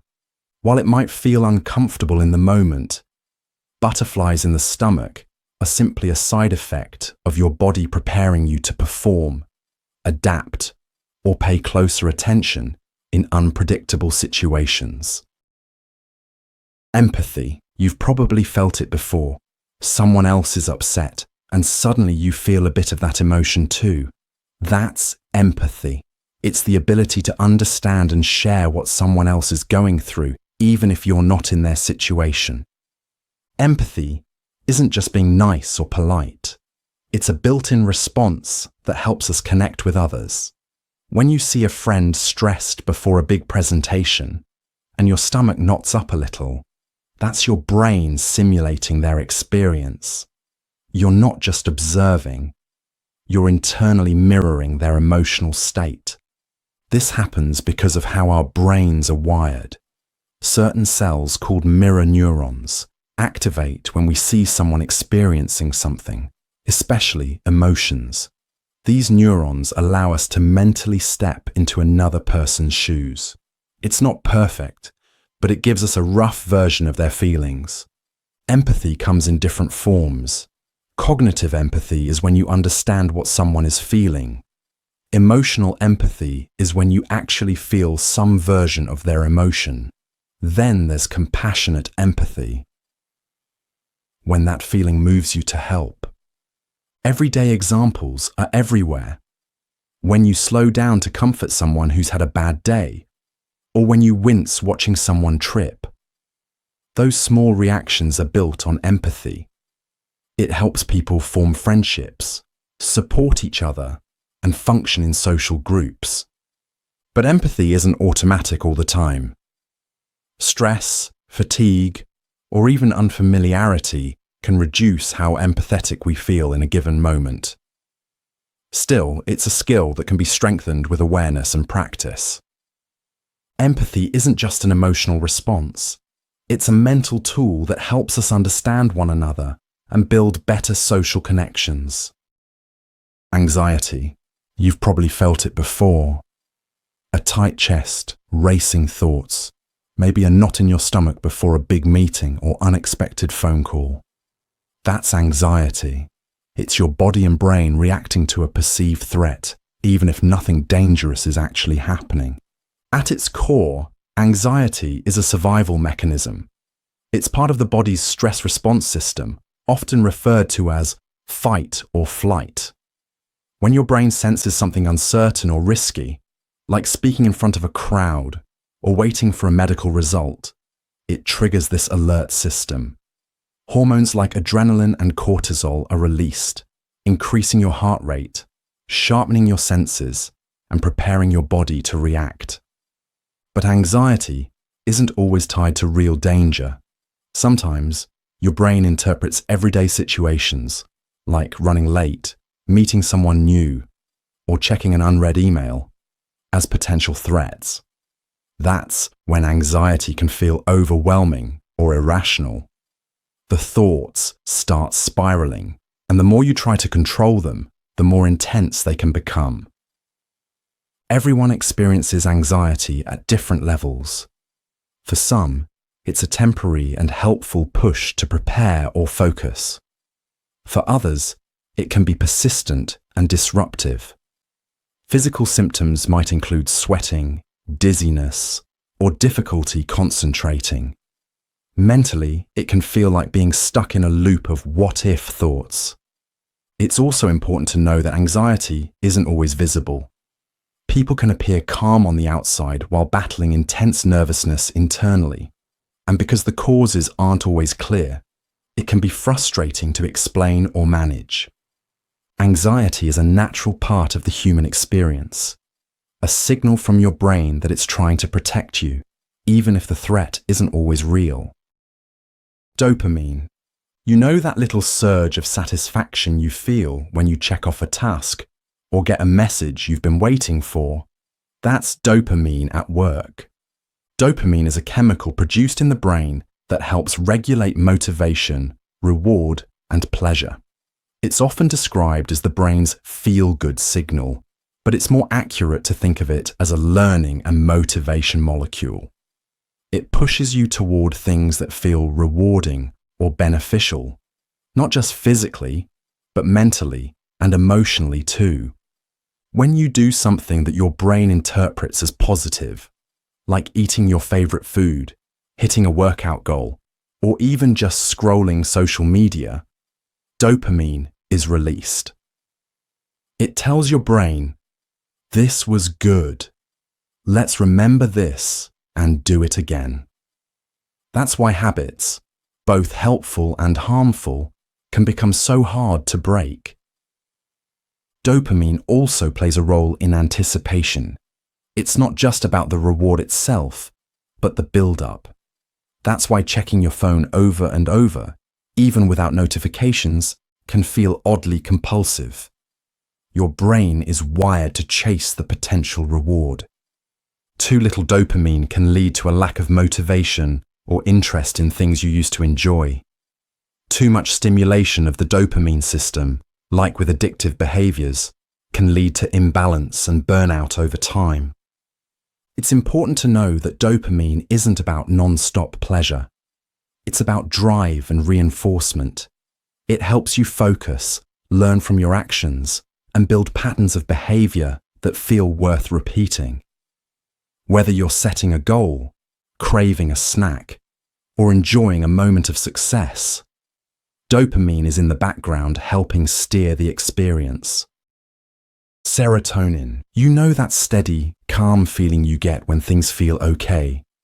Not exciting, not thrilling, just peacefully okay? That feeling is often linked to serotonin. Serotonin is a chemical messenger, or neurotransmitter, used by the brain and body to help regulate mood, sleep, digestion, and even body temperature. While it's most known for its role in emotional balance, serotonin is found throughout the body, especially in the gut, where most of it is produced. In the brain, serotonin supports a sense of stability and contentment. It's not about motivation or reward like dopamine. Instead, it's more about maintaining balance. When your serotonin levels are in a healthy range, you're more likely to feel emotionally steady, less reactive to stress, and more resilient overall. Low levels of serotonin are associated with mood disorders like depression and anxiety. That's why many antidepressant medications are designed to increase the availability of serotonin in the brain, helping restore a better chemical balance. You can support serotonin production in natural ways. Exposure to sunlight, regular exercise, and eating foods that contain tryptophan, like eggs, cheese, or nuts, can all help. Tryptophan is an amino acid that the body uses to make serotonin. Unlike dopamine, serotonin isn't tied to quick bursts of satisfaction. It's more like a long-term mood regulator, helping you stay grounded and emotionally balanced. When you feel calm after a walk outside or relaxed after a meal, Serotonin is likely part of that experience. Understanding serotonin helps explain why some days feel emotionally easier than others, and why habits like sleeping well and spending time outdoors can have such a noticeable effect on how you feel throughout the day. DNA. Every cell in your body, from the ones in your skin to those in your brain, carries the same set of instructions. That instruction manual is called DNA. DNA, short for deoxyribonucleic acid, is the molecule that stores your biological blueprint. It tells your cells how to grow, how to function, and what traits to pass on. Your eye color, your blood type, and even the way your body processes certain foods are all influenced by your DNA. Think of DNA as a long chain made of 4 chemical letters: A, T, C, and G. These letters pair up in specific ways and are arranged in sequences that code for everything your body needs to build and maintain itself. A section of this code that carries a specific instruction is called a gene. You inherit your DNA from your parents, half from each. That's why you might share your dad's hair texture or your mum's smile. But beyond looks, DNA also carries information about your risk for certain health conditions or how you might respond to medications. Inside a cell, DNA is stored tightly in structures called chromosomes. Humans typically have 23 pairs of these. When cells divide, they copy their DNA so that each new cell has the same set of instructions. DNA doesn't just stay the same forever. Sometimes small changes, called mutations, happen. These can be harmless, helpful, or occasionally cause problems, depending on where they occur and what they affect. Scientists use DNA to study ancestry, solve crimes, and develop personalized medicine. It's also how modern genetic testing works. By analyzing just a tiny sample, labs can read parts of your DNA to uncover useful information about your body. Hormones. When you feel hungry, sleepy, stressed, or energized, there's a good chance hormones are involved. Hormones are chemical messengers made by glands in your body. They travel through your bloodstream and help control how different parts of your body work. Think of them as signals that tell your organs and systems what to do and when to do it. For example, insulin is a hormone that helps your body use or store sugar from food. If insulin doesn't work properly, your blood sugar stays high, which can lead to diabetes. Cortisol is another hormone released when you're under stress. It prepares your body to handle challenges by raising your alertness and energy levels. But if cortisol stays high for too long, it can wear your body down. Other hormones influence growth, mood, sleep, digestion, and even your body temperature. Melatonin helps you fall asleep at night. Thyroid hormones regulate how fast your body uses energy. Estrogen and testosterone help control sexual development and reproductive functions. Hormones don't act randomly. They're carefully regulated by a network called the endocrine system, which includes glands like the pituitary, thyroid, adrenal glands, pancreas, and reproductive organs. These glands work together to keep your body in balance, adjusting hormone levels as needed. Even small changes in hormone levels can have noticeable effects. That's why hormonal imbalances can lead to problems like fatigue, weight gain, mood swings, or skin issues. In many cases, doctors can run tests to check hormone levels and use treatments to bring them back into balance. Hormones are active from the moment you wake up to the moment you fall asleep, silently managing the inner workings of your body so you can respond, adapt, and function throughout your day. Love. Love is one of the most familiar emotions in daily life, whether it's a tight hug, a text from someone you care about, or the comfort of being around close friends and family. At its core, love is a biological and emotional state that helps humans bond and cooperate. It's not just one feeling, but a combination of behaviors and brain chemicals that support attachment, trust, and care. From an evolutionary perspective, love helped early humans form stable relationships, raise children together, and survive as social groups. When someone feels love, the brain activates several systems at once. Dopamine creates a sense of pleasure and motivation, making time with loved ones feel rewarding. Oxytocin and vasopressin are hormones that promote closeness and bonding, especially during physical touch like hugging or holding hands. These brain chemicals reinforce the connection and make people more likely to support and protect each other. Love isn't limited to romance. It appears in friendships, families, and even toward pets. The brain doesn't necessarily distinguish between these types. It adjusts the intensity and patterns depending on the context. For example, parental love activates similar pathways as romantic love, but with more focus on nurturing and less on desire. Cultural factors shape how people express love. In some places, it's shown through words and gifts. In others, through shared time or acts of service. But the feeling underneath, the drive to connect and care, is universal. While love may feel mysterious, it follows patterns that science can observe and explain. It's an essential part of how humans relate to each other, helping maintain relationships that make everyday life more secure, cooperative, and meaningful. Greed.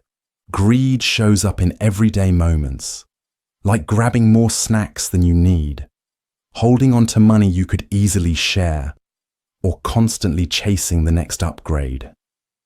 At its simplest, greed is an intense desire to have more than what is necessary or fair, especially when it comes to resources like money, food, power, or possessions. It's a natural impulse that likely evolved to help early humans survive. In environments where resources were limited, it made sense to gather and protect as much as possible. But in modern life, where basic needs are often met, this instinct can overshoot. For example, someone might keep accumulating wealth long after they have enough for a comfortable life. Or they might feel competitive in situations that don't require it, like wanting the newest phone just because it's newer, not because the old one stopped working. Greed also tends to ignore the impact on others. It can lead people to cut corners, avoid sharing, or take more than their fair share. In workplaces, it can show up as taking credit for others' ideas. In business, it can drive decisions that prioritize profit over ethics. While ambition and wanting more aren't bad on their own, greed often crosses the line when it disregards fairness or harms others. Interestingly, greed isn't always about material things.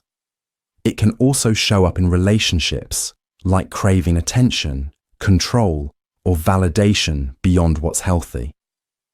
The brain's reward system plays a role here. Every time someone gets more of what they want, dopamine is released, reinforcing the behavior. That's why greedy behavior can be difficult to stop, even when it doesn't feel satisfying in the long run. Greed is a complex mix of instinct, emotion, and environment, and understanding it can help us spot the difference between healthy motivation and harmful excess. Dancing. Dancing is something most people do at some point, at a wedding, in a club, or even alone at home with music playing. At its simplest, dancing is the act of moving your body in rhythm with sound. What makes dancing unique is that it's not just movement. It's structured movement, usually tied to a beat or melody. Whether it's tapping your foot, swaying your arms, or performing a choreographed routine, dancing involves coordination between your brain, muscles, and sensory system. Your ears process the music, your brain interprets the rhythm, and your body responds with movement. Different cultures around the world have developed distinct dance styles, often tied to rituals, celebrations, or storytelling. For example, classical Indian dance involves specific hand gestures that convey meaning. Hip-hop emphasizes expressive, freestyle motion. Ballroom dances, like the waltz or tango, follow strict patterns and are done with a partner. Dancing also activates many parts of the brain. It requires spatial awareness, timing, and often memory, especially if you're following a routine. For this reason, it's used not only for entertainment, but also in therapy and exercise. It helps improve balance, flexibility, and coordination. Some people dance as a form of personal expression. Others do it as a way to socialize. In group settings, dancing helps build connection and unity. Think of crowds moving in sync at concerts or traditional circle dances during festivals. Even when there's no choreography or rules, dancing is still a powerful way to interact with music and with others. Whether casual or practiced, it's one of the most natural human responses to rhythm, combining motion, emotion, and sound in a way that feels both spontaneous and universal. Small talk. Small talk happens every day, in elevators, at bus stops, or while waiting in line. It's the light, casual conversation we use to fill silence or create a sense of comfort between people. At its core, small talk isn't about exchanging important information. It's more about building a basic social connection. Common topics include the weather, weekend plans, or shared surroundings. For example, you might comment on how cold it is outside, or ask someone if they've tried the coffee in the break room. These interactions may seem insignificant, but they serve a social function. When two people don't know each other well, silence can feel awkward. Small talk helps ease that tension. It shows you're open to interaction, even if just briefly. It's also a way to test the waters before a deeper conversation begins. In work settings, small talk often acts as a warm-up to meetings or collaborations, helping people feel more relaxed and cooperative. Some people find small talk boring or unnecessary, but studies in communication show it helps establish trust and friendliness, especially in group environments. Even a quick comment about the weather can make someone feel seen and acknowledged. Cultural differences also shape small talk. In some places, it's expected and even polite. In others, it may be seen as unnecessary. Regardless, the basic idea remains the same: to create a moment of shared experience, no matter how small. Small talk isn't about the topic itself. It's about signaling that you're approachable, aware, and willing to engage, even briefly. It might not lead to anything profound, but it lays the groundwork for smoother human interaction in everyday life. Loneliness. Loneliness is the feeling that something or someone is missing, even when you're surrounded by people. It's not just about being alone. It's about lacking meaningful connection. Most people experience loneliness at some point, after moving to a new city, during a breakup, or simply when a conversation feels empty. It can happen in a crowded office, at a party, or even at home with family. What triggers loneliness is not the number of people around you, but the quality of your social connection with them. From a psychological point of view, loneliness acts as a signal. Just like hunger tells you to eat, loneliness tells you to reconnect. Human brains evolved to rely on social bonds for safety and survival. So being disconnected can feel uncomfortable, even painful. Loneliness isn't always constant. It can come and go. But if it lasts too long, it can start to affect how a person sees the world. Someone who feels lonely might interpret neutral interactions as rejection or become more hesitant to reach out, which can make the problem worse. This is part of what makes chronic loneliness difficult to break. Technology also plays a role. Messaging apps and social media allow people to stay in touch, but they don't always lead to real connection. Scrolling through highlight reels of others' lives can make someone feel even more isolated. Combating loneliness often starts with small, consistent interactions, saying hello to a neighbor, joining a group, or having a short conversation with someone familiar. It's less about having dozens of relationships and more about having a few that feel safe and real. Loneliness is common, but understanding what causes it and how it works is the first step toward finding relief. Nostalgia. You might be listening to an old song or smelling something familiar, and suddenly, your mind drifts back to a specific moment from the past. That feeling is nostalgia, a mental and emotional reaction triggered by memories that meant something to you. Nostalgia is the brain's way of revisiting experiences that are stored deep in long-term memory. These moments are usually linked to strong emotions, like comfort, joy, or a sense of belonging. When something in the present reminds you of those past experiences, your brain retrieves them automatically. This can happen through sights, sounds, smells, or even phrases you haven't heard in years. For example, walking past a bakery might bring back memories of helping someone bake cookies during childhood. The present moment and the memory overlap briefly, creating a mix of emotion and reflection. This isn't just remembering. Nostalgia also carries a personal feeling. It's the emotional layer that separates it from simply recalling a fact. Nostalgia can be sparked in social settings too. Sharing stories with friends about how things used to be or flipping through old photos can activate the same response. It's not limited to happy memories. Sometimes even bittersweet or mildly sad moments can trigger it, especially if they represent a time when things felt more meaningful or secure. Interestingly, nostalgia isn't just a passive experience. It can influence mood, motivation, and even decision-making.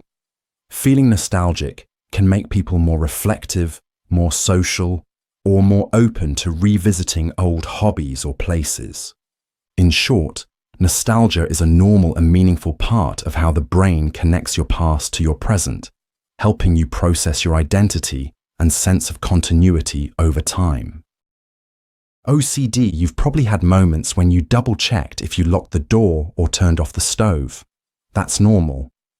But for someone with OCD or obsessive-compulsive disorder, these thoughts and behaviors happen far more often and interfere with daily life. OCD is a mental health condition where a person experiences frequent, unwanted thoughts, known as obsessions, and feels the urge to perform certain actions repeatedly, called compulsions. These are not just habits or preferences. They're patterns that can feel impossible to ignore or stop, even when someone knows they don't make logical sense. For example, a person might have an ongoing fear of germs. The obsession is the fear of contamination. The compulsion might be washing hands dozens of times a day, not because they're dirty, but because it temporarily reduces anxiety. Another person might feel the need to check if the door is locked over and over, even when they just locked it. OCD looks different for everyone. Some people deal with compulsions that involve arranging objects in a specific order.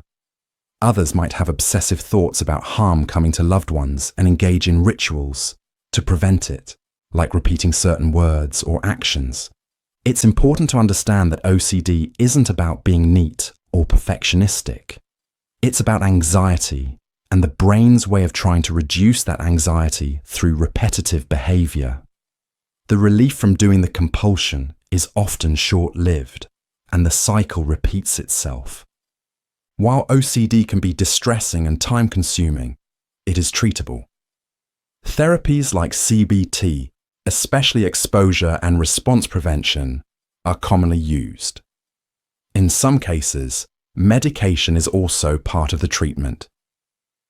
Understanding OCD helps reduce the stigma and makes it easier for people to seek support and care when they need it.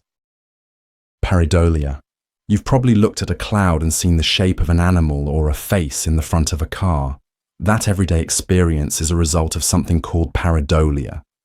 Pareidolia is a natural tendency of the human brain to see patterns, especially faces, where none actually exist. It's not a sign of imagination running wild. It's a built-in function of how our brains process visual information. Human brains are highly tuned to recognize familiar shapes, and faces are one of the most important things we learn to identify early in life. This makes sense from an evolutionary standpoint. Spotting a face quickly could help us recognize a friend, a threat, or a caregiver. Over time, that sensitivity became so strong that we sometimes see faces even when they're not really there. A classic example is seeing a man in the moon.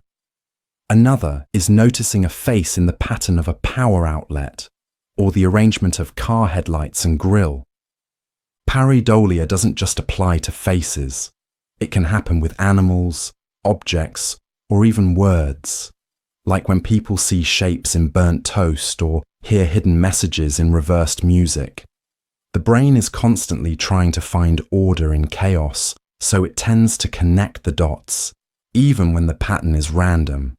This process is automatic. You don't have to try to see the face in the cloud. It just appears. That's what makes pareidolia such a common and often funny part of everyday life. While pareidolia is harmless, it's a good example of how the brain often prioritizes pattern recognition over accuracy, even in the absence of real meaning. Complex phenomena explained. Reflection. You see your face in the bathroom mirror each morning. That's reflection in action. Reflection happens when light hits a surface and bounces back. This is how mirrors, windows, and still water can show an image of whatever's in front of them. The surface needs to be smooth so the light bounces off evenly and returns a clear picture to your eyes. In a mirror, the light rays come straight from you, hit the glass, and bounce directly back. That's why your reflection matches your movements in real time. But if the surface is rough, like a wall or pavement, the light scatters in all directions, and you don't see a reflection at all. Reflection isn't just limited to mirrors. You also see it when headlights shine off a wet road, or when sunglasses reflect sunlight. Even a smartphone screen can show a faint reflection when it's turned off. This same principle applies to sound too. When you shout into a canyon and hear your voice echo back, that's sound reflecting off distant rock walls. It works like light, but with sound waves bouncing instead. Some materials are better at reflecting than others. Polished metal, calm water, and glass with a shiny backing are all highly reflective.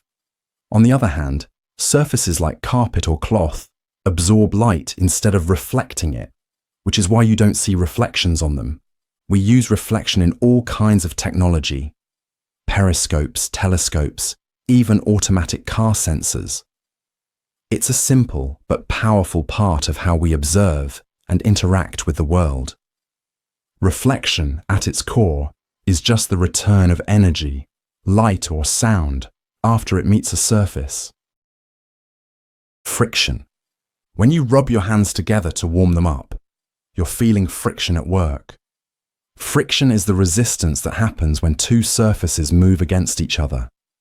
It's a force that slows things down or stops them entirely. You experience it every time you walk, write with a pencil, or press the brakes on a bicycle. Without friction, your feet would slide out from under you and nothing would stay in place. At the microscopic level, even smooth surfaces are full of tiny bumps and grooves. When two surfaces touch, those irregularities catch on each other, creating resistance. That resistance is what we call friction. The rougher the surface, the more friction it produces. That's why sandpaper feels gritty and slows your hand down, while ice allows you to glide easily. Friction is useful in everyday life. It's what lets car tires grip the road and keeps screws from loosening. It also creates heat. When you strike a match, you're using friction to ignite it. But friction can also be a problem. In machines, it causes parts to wear down or overheat, which is why oil or grease is used to reduce it. Different types of friction exist depending on the situation. Static friction prevents things from moving in the first place, like a book sitting still on a desk. Sliding friction takes over once the object is in motion. There's also rolling friction, like what happens between a ball and the floor, which is usually much lower. Friction may seem like a simple idea, but it plays a role in almost every physical task, from the smallest actions to complex mechanical systems. Sound. You hear a phone ring, someone speaking, or a door closing. That's sound. A part of daily life you experience almost constantly. Sound is a type of vibration that travels through a medium, usually air. When something makes a noise, like clapping hands or a speaker playing music, it creates small, fast movements in the air around it. These movements push the air molecules next to them, creating waves that spread outward in all directions. When these sound waves reach your ears, your brain turns them into something recognizable, like speech, music, or background noise. The speed and strength of these vibrations affect how the sound feels. Faster vibrations make higher-pitched sounds, like a whistle. Slower vibrations make lower-pitched sounds, like a drum. Volume depends on how strong those vibrations are. A loud bang has stronger waves, while a whisper has weaker ones. Your ears are built to pick up these waves. The outer ear catches the vibrations and sends them down to your eardrum, which vibrates in response. Tiny bones in your middle ear then amplify those vibrations, passing them to the inner ear, where they're converted into signals your brain can understand. Sound doesn't just help you hear, it helps you navigate the world. You can tell where something is based on which ear hears it first. You can tell how close something is by how loud it sounds. Even silence can communicate something important. Everyday experiences, like talking with someone, hearing footsteps, or listening to music, all rely on the same basic idea: vibrations moving through the air and reaching your ears. In simple terms, sound is just movement turned into meaning, and your brain is constantly interpreting it. Echo. If you've ever shouted into a canyon and heard your own voice bounce back, you've experienced an echo. An echo happens when a sound wave travels through the air, hits a surface, and reflects back toward the source. The delay you hear between making the sound and hearing it return depends on the distance the wave has to travel. The farther away the surface, the longer it takes for the echo to reach you. Sound travels in waves, similar to ripples in water. When you speak or clap your hands, those waves move outward in all directions. If they hit a hard surface, like a wall, mountain, or tunnel, some of the energy bounces back. If the reflected sound reaches your ears after a slight delay, you hear it as an echo. Echoes are easier to notice in large open spaces where sound can travel long distances without interference. That's why you hear them clearly in empty halls, caves, or across wide valleys. In smaller enclosed rooms, echoes are often absorbed or jumbled by multiple surfaces, creating a more muffled or blended sound known as reverberation. The effect of an echo can vary based on the material of the surface. Hard, flat surfaces like concrete or rock reflect sound well, while soft materials like curtains, carpets, or foam tend to absorb it. This principle is used in designing concert halls, classrooms, and recording studios, where managing sound reflection is important. Echoes aren't just a curiosity, they're useful in real-world applications. Devices like sonar and ultrasound rely on echo detection to measure distances or map objects, including everything from submarines to unborn babies. So even though it might seem like a simple acoustic trick, an echo is a basic demonstration of how sound moves, interacts, and returns. Fire. You've seen fire in action when lighting a candle, cooking on a gas stove, or sitting near a campfire. Fire is the visible result of a chemical reaction called combustion. It happens when a material like wood or gas combines with oxygen in the air and releases energy in the form of heat and light. This reaction needs three things: fuel, oxygen, and heat. Remove any one of them, and the fire goes out. The flame you see is actually a region of gas that's been heated to the point it glows. At the bottom of the flame, combustion is just beginning, so it's often blue due to higher energy and temperature. As gases rise, they cool slightly and produce the familiar yellow or orange color. That color comes from tiny glowing particles of carbon. Not all materials catch fire the same way. Paper and dry wood ignite easily, while metal or wet materials usually don't. That's because fire needs a minimum temperature, called the ignition point, to start the combustion reaction. In homes, fire is used in controlled ways, like heating water or powering stoves. But when it spreads uncontrollably, it becomes dangerous. Fire alarms and extinguishers are designed to detect and stop fires before they cause damage. Fire also needs airflow. That's why blowing gently on a small flame can make it grow, while cutting off air can smother it. This principle is used in fire safety, such as closing doors to slow the spread of a fire. From lighting a match to starting a grill, fire is a controlled chemical reaction that produces heat and light when fuel, oxygen, and heat combine in the right way. Rainbows. You might notice a rainbow appear after a rainstorm, especially when the sun is low in the sky and shining from behind you. A rainbow forms when sunlight enters a raindrop and bends or refracts, because light changes speed as it moves from air into water. Once inside the drop, the light reflects off the back of the droplet and bends again as it exits. This process separates the light into its component colors, because each color bends at a slightly different angle. Red bends the least, violet the most. The result is a spread of colors, arranged in the same order every time. Red on the outside, followed by orange, yellow, green, blue, indigo, and violet. What you see depends on the angle between the sunlight, the raindrops, and your eyes. That's why two people standing a few feet apart won't see the rainbow in exactly the same spot. It's not a fixed object in the sky. It's an optical effect based on your viewpoint. Rainbows usually form when the sky in front of you is still cloudy or wet, but the sun has broken through behind you. They often appear in the morning or late afternoon, when sunlight hits the falling rain at just the right angle, typically about 42 degrees from the direction opposite the sun. In rare cases, you might also see a second fainter rainbow above the first. That happens when the light reflects twice inside the raindrop before leaving.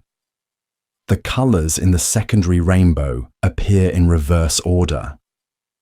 Rainbows are a result of sunlight bending and bouncing inside raindrops, separating into a full spectrum of visible colors before reaching your eyes at a very specific angle.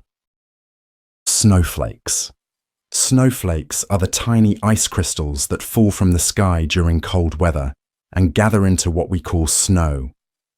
They start high up in the atmosphere when water vapor freezes around a tiny dust particle. As the crystal grows, it takes on a six-sided structure because of the way water molecules arrange themselves when they freeze.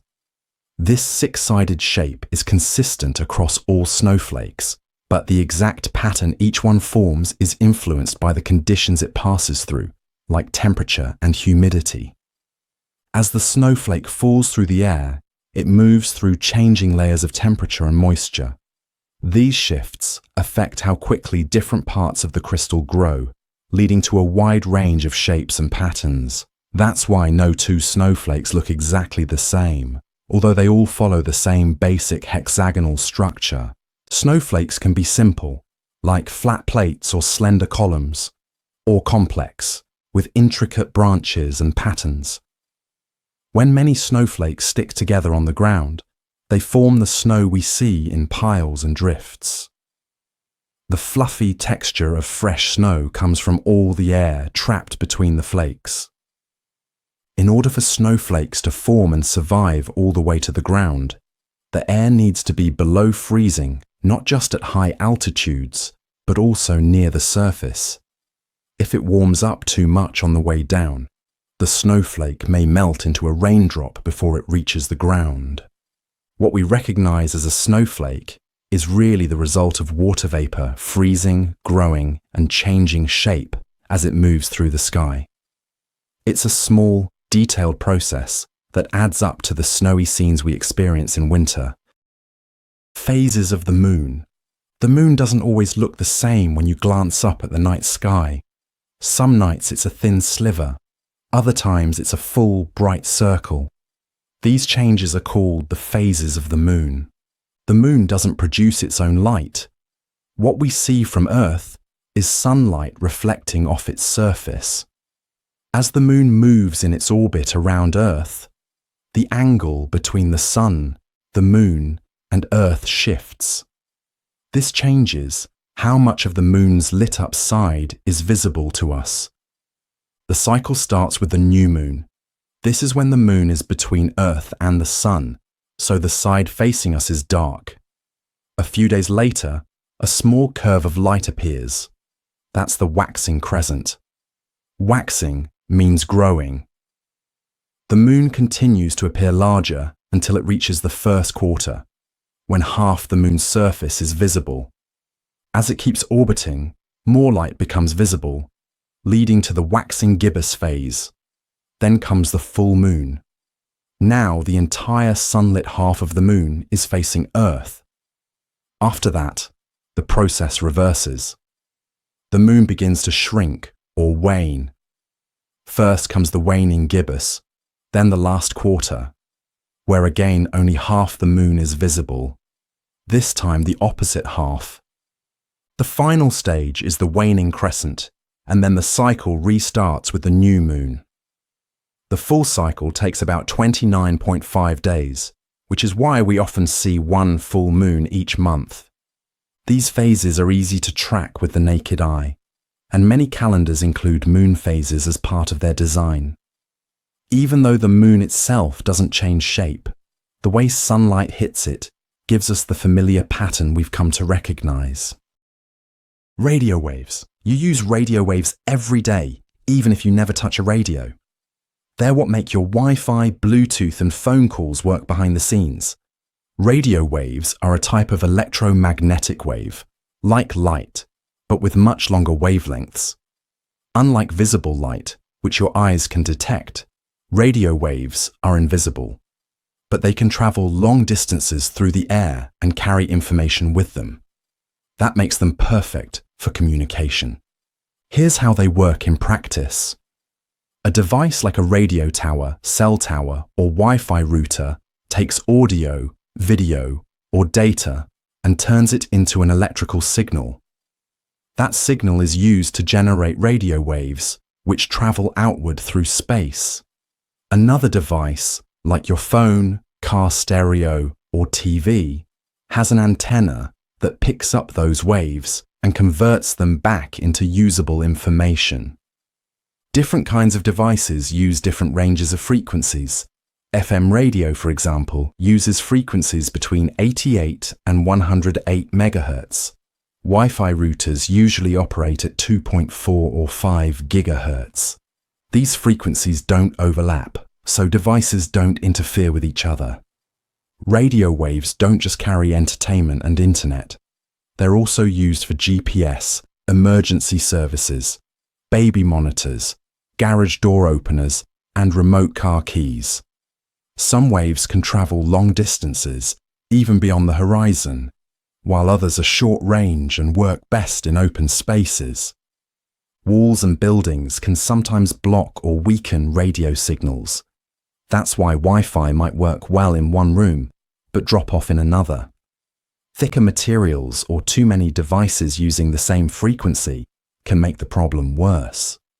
From listening to music in the car to getting directions on your phone, radio waves quietly power many everyday experiences without needing any wires at all. Induction. When you place a pan on an induction stove and it starts heating instantly, you're seeing electromagnetic induction at work. Induction is a process where electricity is used to create a magnetic field, and that magnetic field is used to move electric currents through another object, usually without any direct contact. It's a way to transfer energy using magnetism instead of wires or flames. In an induction cooktop, there's a coil of wire beneath the surface. When electric current flows through this coil, it creates a magnetic field. If you place a pan made of a magnetic metal on top, the field generates electric currents inside the metal itself. These tiny currents create heat directly in the pan, cooking your food without heating the stove surface. Induction isn't just for cooking, it's also how wireless charging works. When you set your phone down on a charging pad, the pad generates a magnetic field. The phone has a coil inside that picks up the field and converts it back into electricity to charge the battery. Another example is electric toothbrushes. Many charge by sitting in a cradle without any visible wires. That's induction again, transferring energy from the charger to the brush through a magnetic field. Induction can also work in reverse. Move a magnet through a coil of wire and you can create electricity. That's how generators work in wind turbines and hydroelectric dams. The key idea is that changing magnetic fields and electric currents can create each other. And with the right setup, you can transfer energy efficiently, even without physical connections. From stoves and chargers to large-scale power plants, induction is one of the most useful ways we've found to turn electricity into action, and sometimes action back into electricity. Osmosis. If you've ever soaked raisins in water and watched them swell up, you've already seen osmosis in action. Osmosis is the movement of water through a thin barrier, like a cell membrane. It happens when two liquids with different concentrations of dissolved substances, such as salt or sugar, are separated by that barrier. Water naturally flows from the side with less concentration to the side with more. It keeps moving until the concentration on both sides becomes more balanced.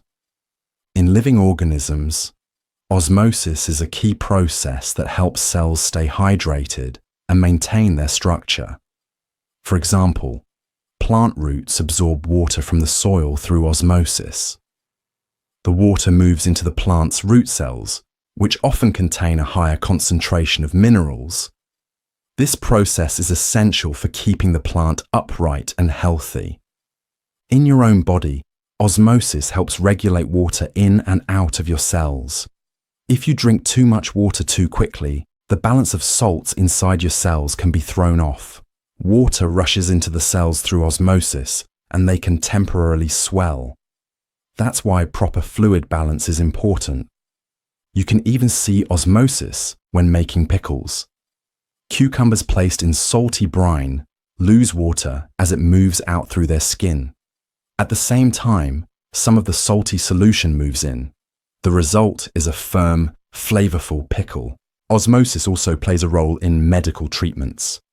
Dialysis, for example, uses osmosis to help filter waste and excess fluid from the blood when the kidneys aren't working properly.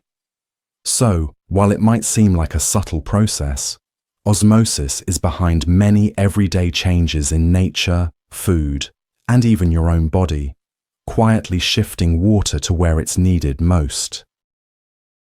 Cooking. Cooking is the process of using heat to prepare food, and it's something almost everyone encounters every day. Whether it's boiling water for instant noodles or roasting vegetables in the oven, cooking changes raw ingredients into something edible, flavorful, and safe to eat. At its core, cooking is about transforming the structure of food. When you fry an egg, the clear part turns white and solid. That's heat changing the proteins. When you bake bread, the dough rises and turns golden because the heat activates the yeast and browns the sugars on the surface. These changes not only affect texture and flavor, but also make food easier to digest and often kill harmful bacteria. Different methods apply heat in different ways. Boiling uses hot water, frying uses oil, and baking uses dry heat inside an oven. Each method brings out different tastes and textures. For example, boiling a potato makes it soft, while frying it makes it crispy on the outside. The choice depends on what you're trying to achieve. Cooking also helps combine ingredients in useful ways. In a simple soup, vegetables, water, salt, and spices are heated together. As they cook, flavors blend and intensify. This blending is why many dishes taste better after simmering or resting. Cooking isn't always about starting from scratch. Heating up leftovers, toasting bread, or even microwaving frozen meals all count. What matters is the use of heat to alter food's form and flavor. Most cultures have their own cooking styles and traditions, but the basic idea is always the same. Take raw ingredients, apply heat, and make them ready to eat. Whether it's over a stove, in a microwave, or on a grill, cooking is one of the most common ways we interact with the science of food. Heat. Heat is something you feel every day when you touch a warm mug, stand in the sun, or cook food on a stove. Heat is a form of energy. It moves from something hotter to something cooler. When you place a cold spoon into hot soup, the heat from the soup transfers into the spoon, warming it up. This basic process of heat transfer happens constantly around us. There are three main ways heat moves: conduction, convection, and radiation. Conduction happens when two objects touch, like when a metal pan heats up on a burner. Convection occurs through liquids or gases. For example, warm air rising in a room or boiling water circulating in a pot. Radiation doesn't need direct contact or air. It's how the sun warms your skin, even from millions of kilometers away. When something gains heat, its particles start moving faster. In solids, they vibrate more. In liquids and gases, the particles move around more quickly. That's why heating food can change its texture. It speeds up the movement of molecules, breaking down structures or helping ingredients combine. Heat can also cause changes we can see or feel. Metal expands when heated. Ice melts. Water boils. These physical changes are easy to observe and help explain what heat does at a deeper level. We control heat in many areas of daily life, from adjusting a thermostat to using a microwave. Even our bodies produce heat and regulate it to stay at a safe internal temperature. In simple terms, heat is energy on the move, and we interact with it constantly, whether we're trying to stay warm, cool down, or cook a meal. Understanding how it works helps explain a lot of everyday experiences. Electricity. You use electricity every time you turn on a light, charge your phone, or open the fridge. Electricity is a form of energy that comes from the movement of tiny particles called electrons. These particles are part of atoms, the basic building blocks of everything. In some materials, like copper, electrons can move easily. When they move in a steady flow, that's what we call an electric current. This current travels through wires in your home and powers all kinds of devices, The moment you flip a switch, you're allowing that current to move through a circuit, a path designed to carry electricity from a power source to a device and back again. Most of the electricity we use starts at power plants. These facilities use various energy sources, like coal, natural gas, wind, or solar, to generate movement, usually by turning turbines. That mechanical energy is converted into electrical energy using a machine called a generator. From there, the electricity travels through a network of high-voltage power lines, transformers, and smaller wires until it reaches homes and buildings. Inside your home, electricity is divided into smaller currents and directed to wall outlets, lights, and appliances. Each device is built to handle a specific amount of electrical power. If too much flows through at once, it can cause overheating or short circuits, which is why safety features like fuses and breakers exist. Electricity is also stored in batteries. Instead of coming from a wall socket, a battery holds a chemical reaction that slowly releases electrons, providing power to portable items like remotes, flashlights, or phones. From powering major cities to charging a toothbrush, electricity is a key part of modern life, made possible by the controlled movement of electrons through materials. Black holes. You won't run into a black hole during your daily routine, but the concept is easier to understand than it sounds. A black hole is an object in space where gravity is so strong that nothing, not even light, can escape from it. They usually form when a massive star runs out of fuel. Without energy to push outward, the star collapses in on itself. If the collapse is intense enough, it creates a black hole. Despite the name, black holes aren't empty. They're packed with a huge amount of matter in an incredibly small space. Imagine stuffing something as massive as several suns into a sphere only a few kilometers wide. That extreme density creates powerful gravity. The boundary around a black hole is called the event horizon. It marks the point of no return.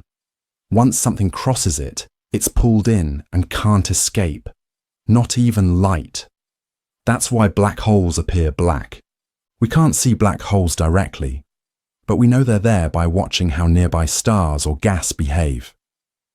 If a star is orbiting something invisible, or gas is spiraling inward and heating up, it suggests a black hole is nearby. We also detect black holes through gravitational waves, ripples in space caused when black holes merge. Black holes vary in size. Some are just a few times the mass of our sun. Others, called supermassive black holes, are millions or even billions of times more massive and sit at the centers of galaxies, including our own. Although black holes are far away and don't affect everyday life, they play a key role in shaping galaxies and helping scientists understand how gravity and space behave under extreme conditions. Weather. You check the weather before deciding what to wear, whether to carry an umbrella, or if it's a good day for a walk. Weather is the day-to-day condition of the atmosphere in a specific place. It includes things like temperature, humidity, rainfall, wind, and cloud cover. These conditions can change quickly, even hour by hour, depending on where you are and the season. For example, a hot sunny morning might turn into a stormy afternoon. That's weather in motion. At the center of all weather activity is the sun. As it heats different parts of the earth unevenly, it causes air and moisture to move. Warm air rises, cool air sinks, and that movement creates wind. Meanwhile, water from oceans, lakes, and soil evaporates into the air. When it cools, it condenses into clouds, and eventually, that moisture can fall as rain or snow. Weather patterns are also influenced by geography. Mountains, oceans, forests, and cities all shape how weather behaves. A coastal city may get more rain, while a desert region stays dry most of the year. Even in the same country, the weather can feel completely different from one region to another. Weather is tracked using satellites, weather balloons, and ground stations. Meteorologists collect this data to make short-term forecasts. These predictions are never perfect, but they're usually accurate enough to help people plan daily life. Understanding weather helps people stay safe, protect crops, and manage energy use. Sudden changes, like storms or heat waves, can have real effects, which is why forecasts are part of most people's routines. In simple terms, weather is the constantly changing result of how the air, sun, and water interact above us, and it directly affects how we live each day. Water. You drink it, bathe in it, and cook with it. Water is part of almost everything you do in a day. It's a clear, tasteless liquid made up of 2 hydrogen atoms and 1 oxygen atom. Water is essential for life. Every cell in your body relies on it to function. It helps transport nutrients, regulate temperature, and remove waste. That's why staying hydrated is a basic part of staying healthy. In your home, water arrives through pipes from local sources like rivers, lakes, or underground wells. It's treated and filtered, so it's safe to use. When you wash dishes or take a shower, that used water flows out through drainage systems and gets cleaned again before returning to the environment. Water also changes form. When it gets cold enough, it becomes ice. When it's heated, it turns into steam. These changes happen all around you. When ice melts in a glass, when you see fog on a mirror, or when clouds form in the sky. That's water moving between its solid, liquid, and gas states. On a larger scale, water drives Earth's systems. It shapes weather patterns, fills oceans and rivers, and supports ecosystems. Plants pull water from the ground to grow. Animals drink it to survive.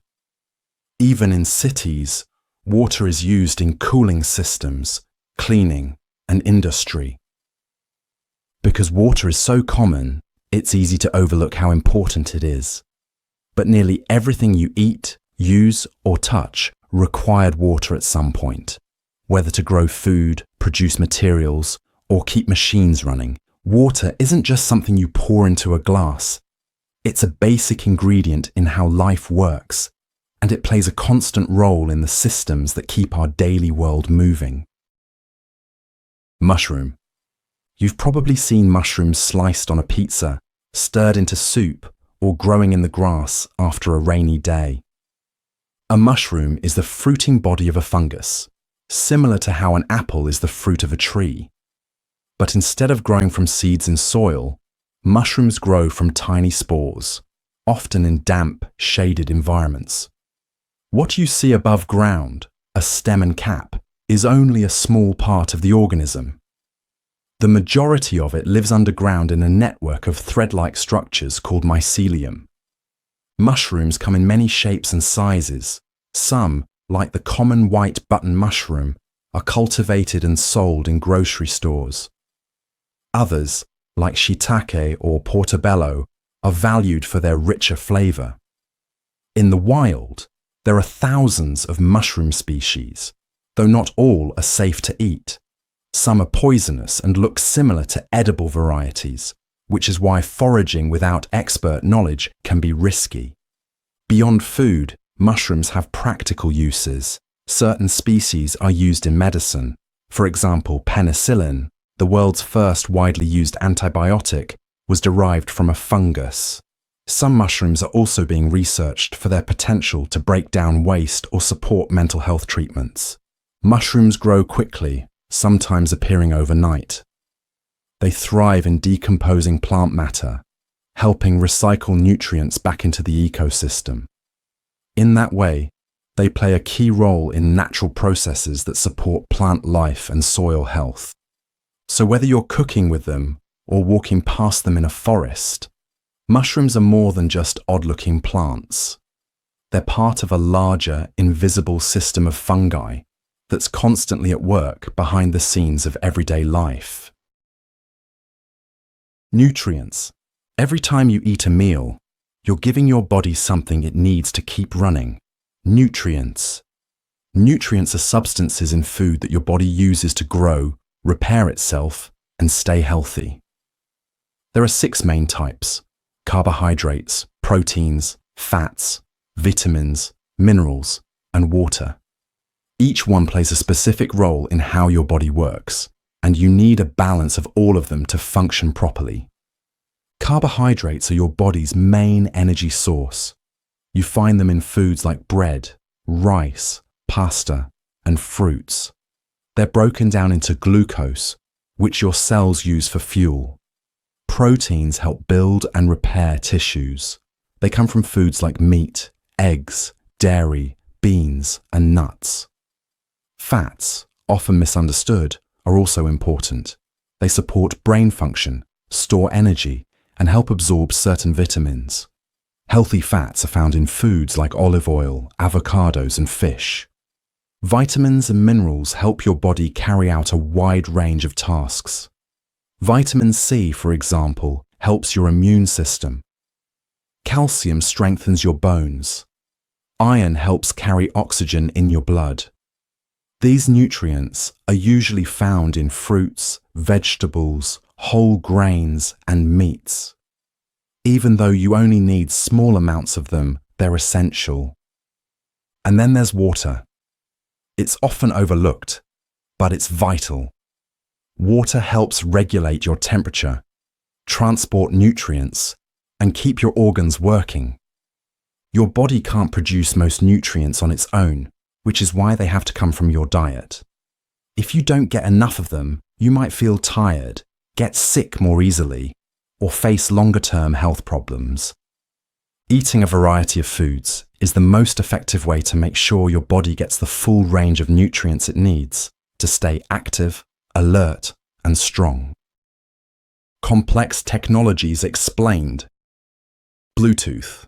You tap play on your phone, and music starts playing through your wireless earbuds. That's Bluetooth. Quietly connecting devices without a single wire. Bluetooth is a short-range wireless technology that allows 2 devices to talk to each other. It's commonly used for sending small amounts of data between things like phones, headphones, speakers, smartwatches, keyboards, and even car systems. Unlike Wi-Fi, which connects to the internet, Bluetooth is mainly used to link devices directly to each other. Here's how it works. When you pair a Bluetooth speaker with your phone, the 2 devices exchange a digital handshake. After this pairing, they remember each other. When they're within about 30 feet, they can connect automatically. Bluetooth uses low-power radio waves to send information back and forth, like music, messages, or commands. This connection isn't fast enough for large file transfers, but it's perfect for tasks like streaming audio or tracking your fitness steps. And it uses very little power, so it's ideal for portable devices that run on small batteries. Newer versions of Bluetooth are more energy efficient and offer stronger, more stable connections. For example, Bluetooth Low Energy, often used in smartwatches or trackers, can run for days or weeks without needing a charge. Most people use Bluetooth daily without thinking about it. It powers wireless accessories, makes hands-free calling possible, and lets smart devices sync quietly in the background. The technology has been built into nearly every modern device, making it a quiet but essential part of how we live and work with electronics.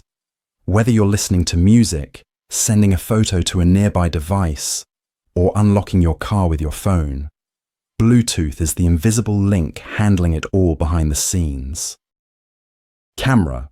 You press a button on your phone, and in an instant, it captures a moment you can look at forever. That's the camera, turning real life into images. A camera is a device that records light.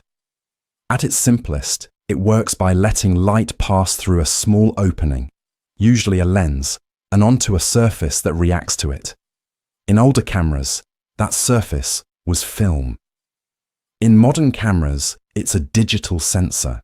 When you take a picture, the lens focuses the incoming light so the image isn't blurry. The camera's shutter opens briefly, allowing the light to hit the sensor. That sensor is covered in millions of tiny pixels, each one capturing how bright and what color the light is. Together, they create a full image. The camera then turns this pattern of light into a digital file you can save, edit, or share instantly. That's why even phone cameras, which are tiny, can take such detailed pictures. They use advanced software to improve sharpness, brightness, and even faces. Zoom works by adjusting the lens to make faraway things appear closer. Autofocus makes sure the subject is sharp. Features like night mode or portrait mode are just different ways the camera adjusts how it processes light and depth. Cameras are built into phones, laptops, doorbells, and even traffic lights. They're used for everything from taking selfies to scientific research. And they don't just take still pictures. They can record video by capturing many images in rapid sequence, usually 30 or 60 times per second. Whether you're photographing food, scanning documents, or making a video call, a camera is simply capturing light and converting it into something you can see, store, and use. Battery. You use a battery every time you turn on your phone, remote, or laptop. It's a small object with one job, storing and delivering energy when you need it. A battery is a container that holds chemical energy and turns it into electricity. Inside, there are typically two materials, called electrodes, and a liquid or gel between them called an electrolyte. One electrode wants to give up electrons, and the other wants to take them. When you connect the battery to a device, it creates a path for the electrons to move. That flow of electrons is what powers your device. In your phone, for example, a lithium-ion battery stores energy when charged and releases it slowly as you use apps or make calls. The same basic process happens in a car battery, a flashlight, or a wireless mouse. What changes is the size, shape, and chemistry, depending on how much power is needed and how long it has to last. Rechargeable batteries, like those in laptops or electric toothbrushes, are designed to reverse the chemical reaction when plugged in. That's what charging really is, restoring the balance so the battery can deliver energy again. Over time, batteries lose their ability to hold a charge. This is because the chemical reactions become less efficient with repeated use. That's why old phones may die faster, even when recently charged. Modern life runs on batteries. They're in hearing aids, drones, electric cars, and portable fans. Some are tiny enough to power a smartwatch. Others are large enough to back up entire homes during power outages. At its core, a battery is just a controlled way of letting electrons flow, so your technology can keep working when it's not plugged into the wall.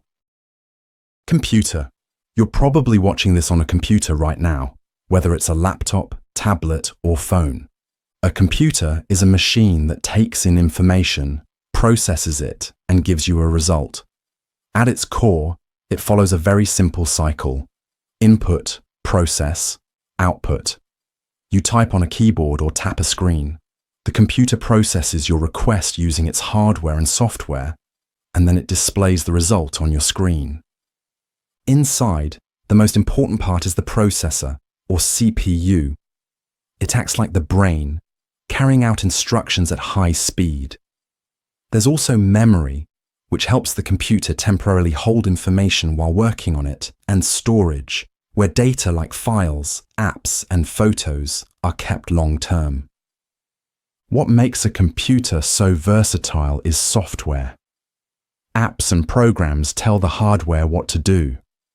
Whether you're editing a video, writing a message, or browsing the internet, it's software managing those tasks using the same underlying hardware. Everyday activities like checking your bank account, watching videos, or joining a video call rely on layers of systems working together.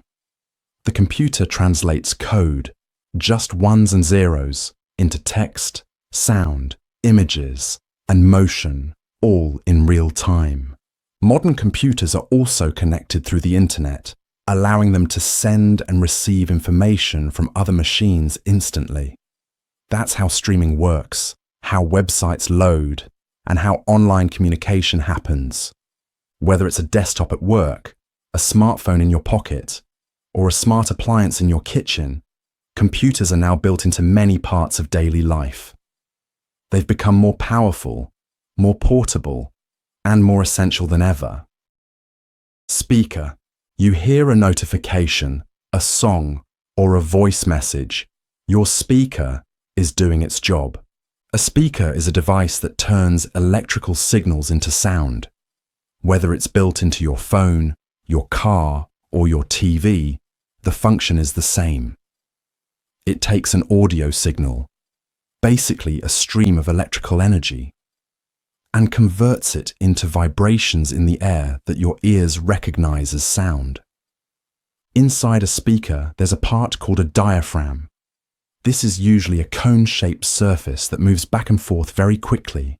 It's connected to a coil of wire, which sits inside a magnetic field. When an electrical signal passes through the coil, it creates a magnetic force that moves the diaphragm. These tiny movements push and pull air, creating sound waves. The speed and strength of these movements determine what kind of sound you hear. Fast vibrations create high-pitched sounds like a whistle. Slower, deeper movements produce bass sounds like a drum beat. In everyday life, speakers come in all shapes and sizes. The tiny one in your smartphone lets you hear a call. A Bluetooth speaker lets you play music at a picnic. Car speakers create surround sound on your commute. High-end home systems split sound into separate speakers, one for low notes, one for mid-range, and another for treble, to make the sound clearer. Some speakers include built-in amplifiers, which boost the signal before turning it into sound. This helps make the audio louder without distorting it. Today's speakers are also often wireless, using Bluetooth or Wi-Fi to connect to other devices. But even with all the added features, the basic principle stays the same: converting electrical signals into sound waves you can hear. GPS. You tap your phone for directions, and within seconds, it knows exactly where you are and how to get where you're going. That's GPS in action. GPS stands for Global Positioning System. It's a network of over 30 satellites orbiting Earth, sending constant signals down to the planet. Your phone, car, or smartwatch has a GPS receiver that listens to those signals. By measuring how long each signal takes to arrive, your device can figure out how far it is from each satellite. When it gets data from at least 4 satellites, it can calculate your exact position, down to a few meters. The process works using basic math and timing. Each satellite sends the time and its location. Your device compares those timestamps and triangulates your location in 3 dimensions: latitude, longitude, and altitude. This technology doesn't rely on internet or cellular data to work. Even in airplane mode, a GPS receiver can still read satellite signals. However, apps like maps and navigation tools do need data to download the roads and locations you see on screen. In daily life, GPS helps you navigate traffic, track workouts, and find your parked car. Rideshare services, delivery apps, and even emergency responders depend on GPS accuracy. Some farming equipment uses it to steer tractors. Planes and ships use it to stay on course.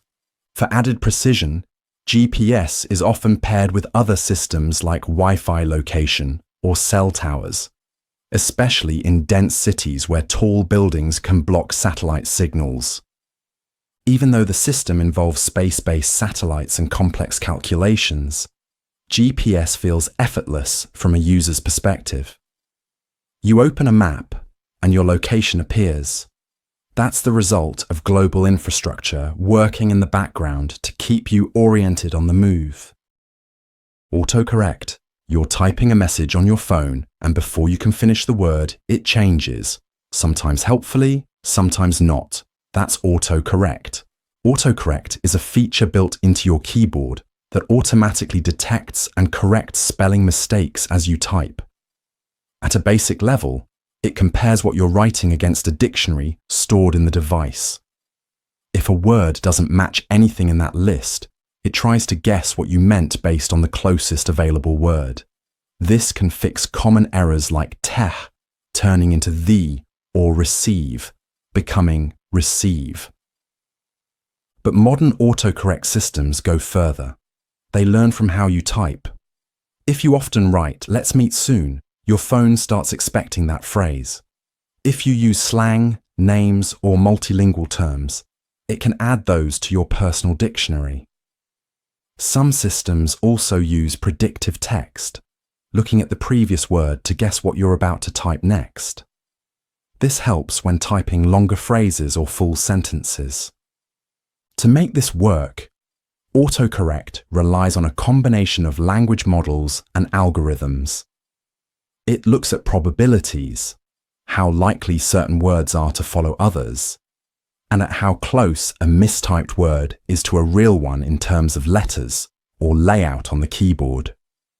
For example, if you type GPPD, it assumes you meant good, since P and O are right next to each other.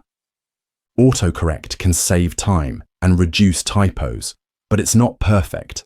It sometimes changes the meaning of a message or replaces a correct word with the wrong one. That's why most phones let you undo or customize suggestions.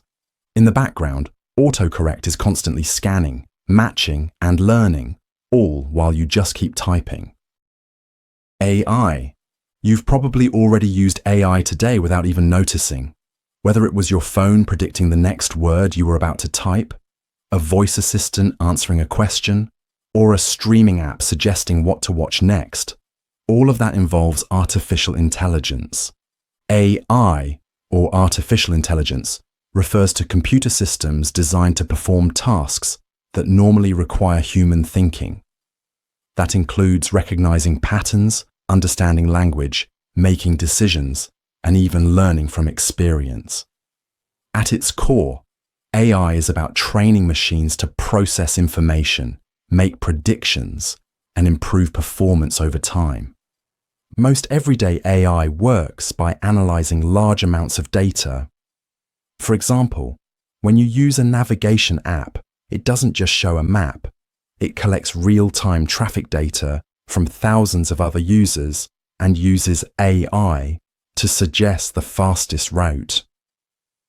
When you scroll through social media, AI decides which posts you're most likely to engage with based on your past behavior. There are different types of AI. Some are rule-based, following a fixed set of instructions. Others, like machine learning systems, improve as they process more data. A more advanced form, called generative AI, can create new content like images, music, or text by spotting patterns in the material it was trained on. You'll also see AI in customer service chatbots, fraud detection tools, grammar checkers, online shopping recommendations, and even facial recognition in security systems. It doesn't think like a human, but it can solve specific problems very efficiently.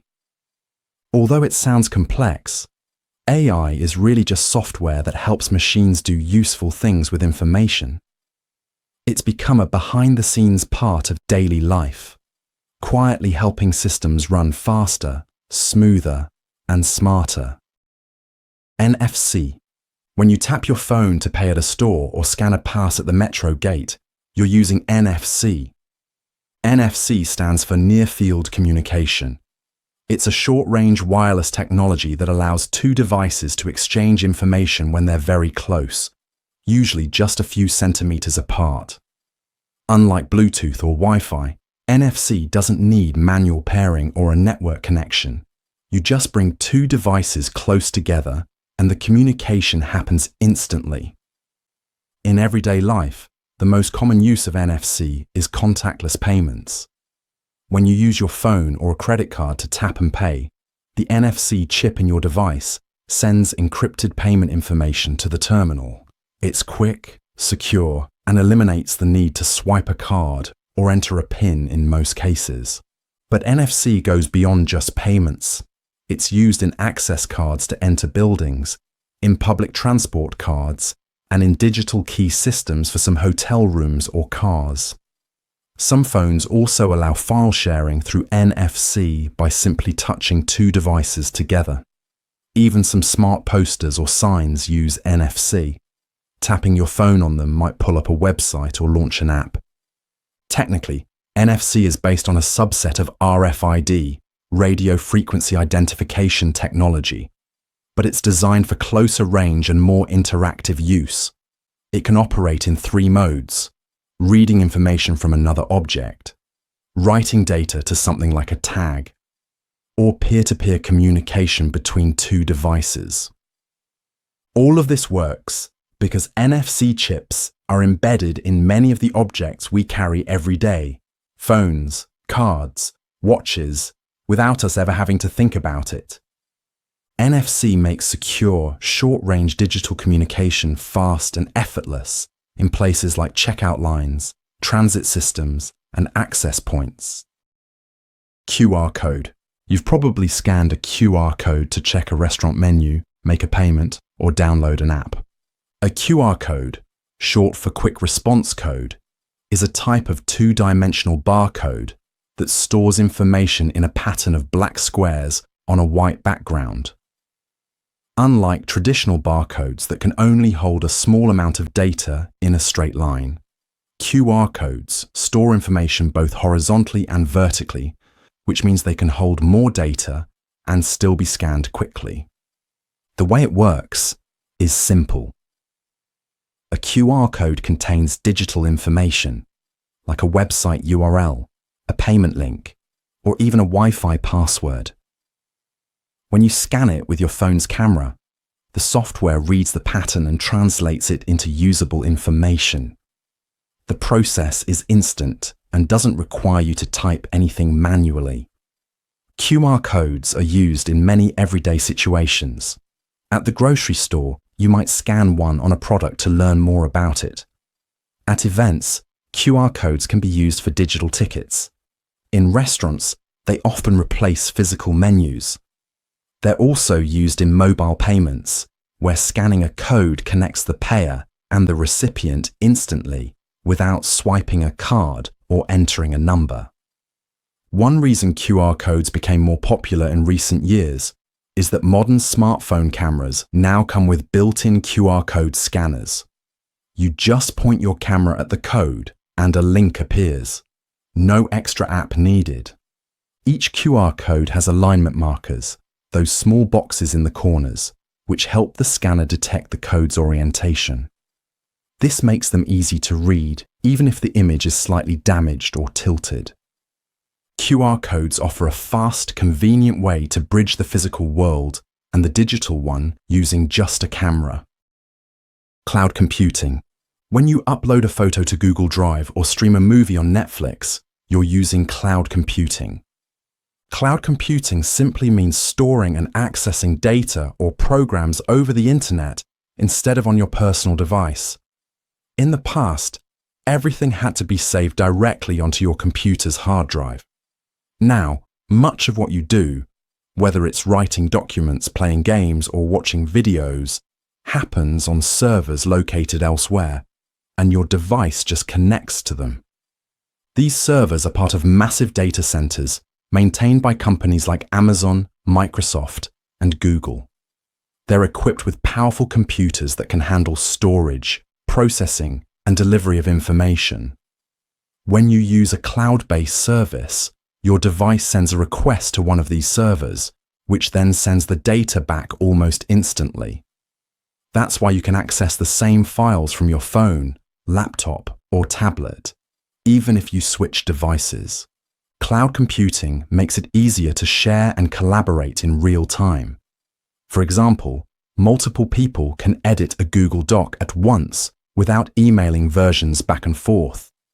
It also means less need for powerful personal devices. Your phone or computer can be relatively lightweight because the heavy lifting is happening elsewhere.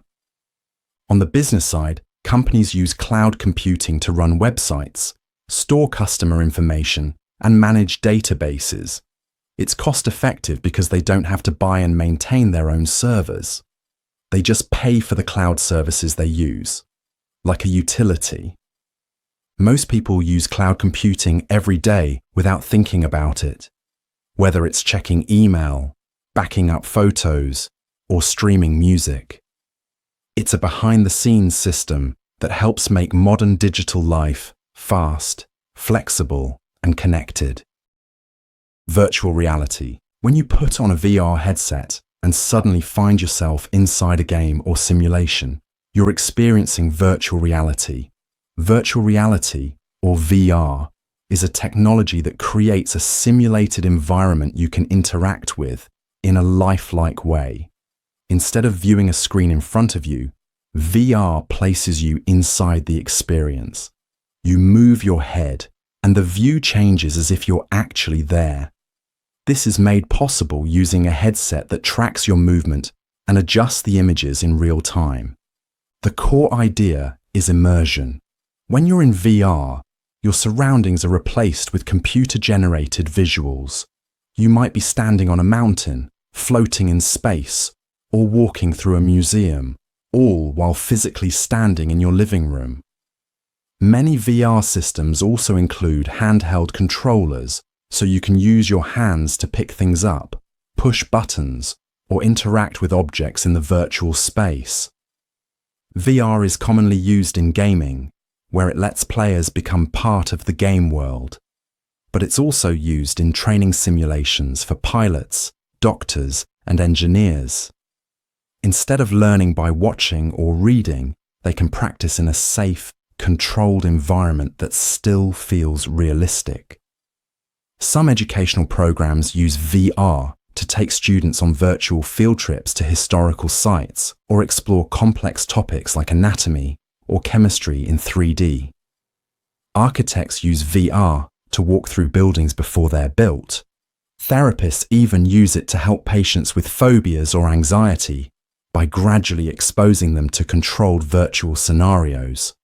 While VR headsets are still developing in comfort, resolution, and affordability, the core experience remains the same, replacing your real-world view with a digital one that reacts to how you move and look around. 3D glasses. When you watch a 3D movie at the theatre and put on a pair of special glasses, you're using a simple tool that helps your eyes see depth on a flat screen. 3D glasses work by showing a slightly different image to each eye. This mimics how human vision works in real life. Your eyes are a few centimeters apart, so each one sees the world from a slightly different angle. Your brain processes the differences between the two views to create a sense of depth. This process is called stereoscopic vision. In a 3D movie, two versions of each scene are shown at the same time, one for the left eye and one for the right. Without 3D glasses, the images appear blurry or doubled. But when you wear the glasses, each lens filters out one of the two images, making sure each eye only sees what it's supposed to. Your brain then combines those two images into one, giving the illusion of depth. There are different types of 3D glasses. Some use color filters, like the classic red and blue lenses, though these are mostly outdated. Others use polarized lenses, which match the polarization of the images on the screen. More advanced glasses, like active shutter glasses, rapidly alternate between blocking the left and right eye in sync with the screen's refresh rate. This helps create a smoother and more accurate 3D experience. You'll usually find 3D glasses used in cinemas, some televisions, and theme park rides. They don't work on regular video content because the footage must be specifically designed for 3D viewing. When used properly, they trick your brain into seeing flat images as if they have real depth and distance. Internet. Every time you send a message, watch a video, or check the news on your phone, you're using the internet. The internet is a global network of computers that communicate with each other. It allows information to travel almost instantly across cities, countries, and even continents. At the most basic level, it works by breaking information into small packets. These packets are sent from your device through cables, routers, and servers, and eventually reassembled at their destination, whether that's another phone, a website, or a streaming service. Think of your home Wi-Fi as the starting point. It connects your device to a local router. That router is connected to your internet service provider, or ISP. From there, the data travels through fiber optic cables or cell towers, reaching data centers around the world. These data centers store and deliver the websites, videos, or apps you're trying to access. For example, when you click on a video, your device sends a request across the network. That request finds the correct server, often located far away, and the video file is sent back in small chunks. Your screen plays them in order, giving the appearance of a smooth stream. The internet also supports email, cloud storage, social media, and online shopping. Services like Google or WhatsApp are just applications built to run on top of this vast digital infrastructure. While much of it feels wireless, a large part of the internet relies on physical infrastructure, including underground cables and massive servers. In daily life, we rarely see the complexity behind the scenes. But every action online, from a simple search to a video call, is powered by this massive and coordinated network of machines working together across the world. Polyethylene. Every time you carry groceries in a plastic bag or open a bottle with a plastic cap, you're using polyethylene. Polyethylene is the most common plastic in the world. It's a type of polymer, which means it's made by linking together many smaller units called ethylene molecules. These units come from natural gas or petroleum, and when connected, they form long chains that give polyethylene its structure and strength. There are different types of polyethylene, depending on how the chains are arranged. For example, low-density polyethylene, or LDPE, is flexible and lightweight. It's often used in plastic bags, cling wrap, and squeeze bottles.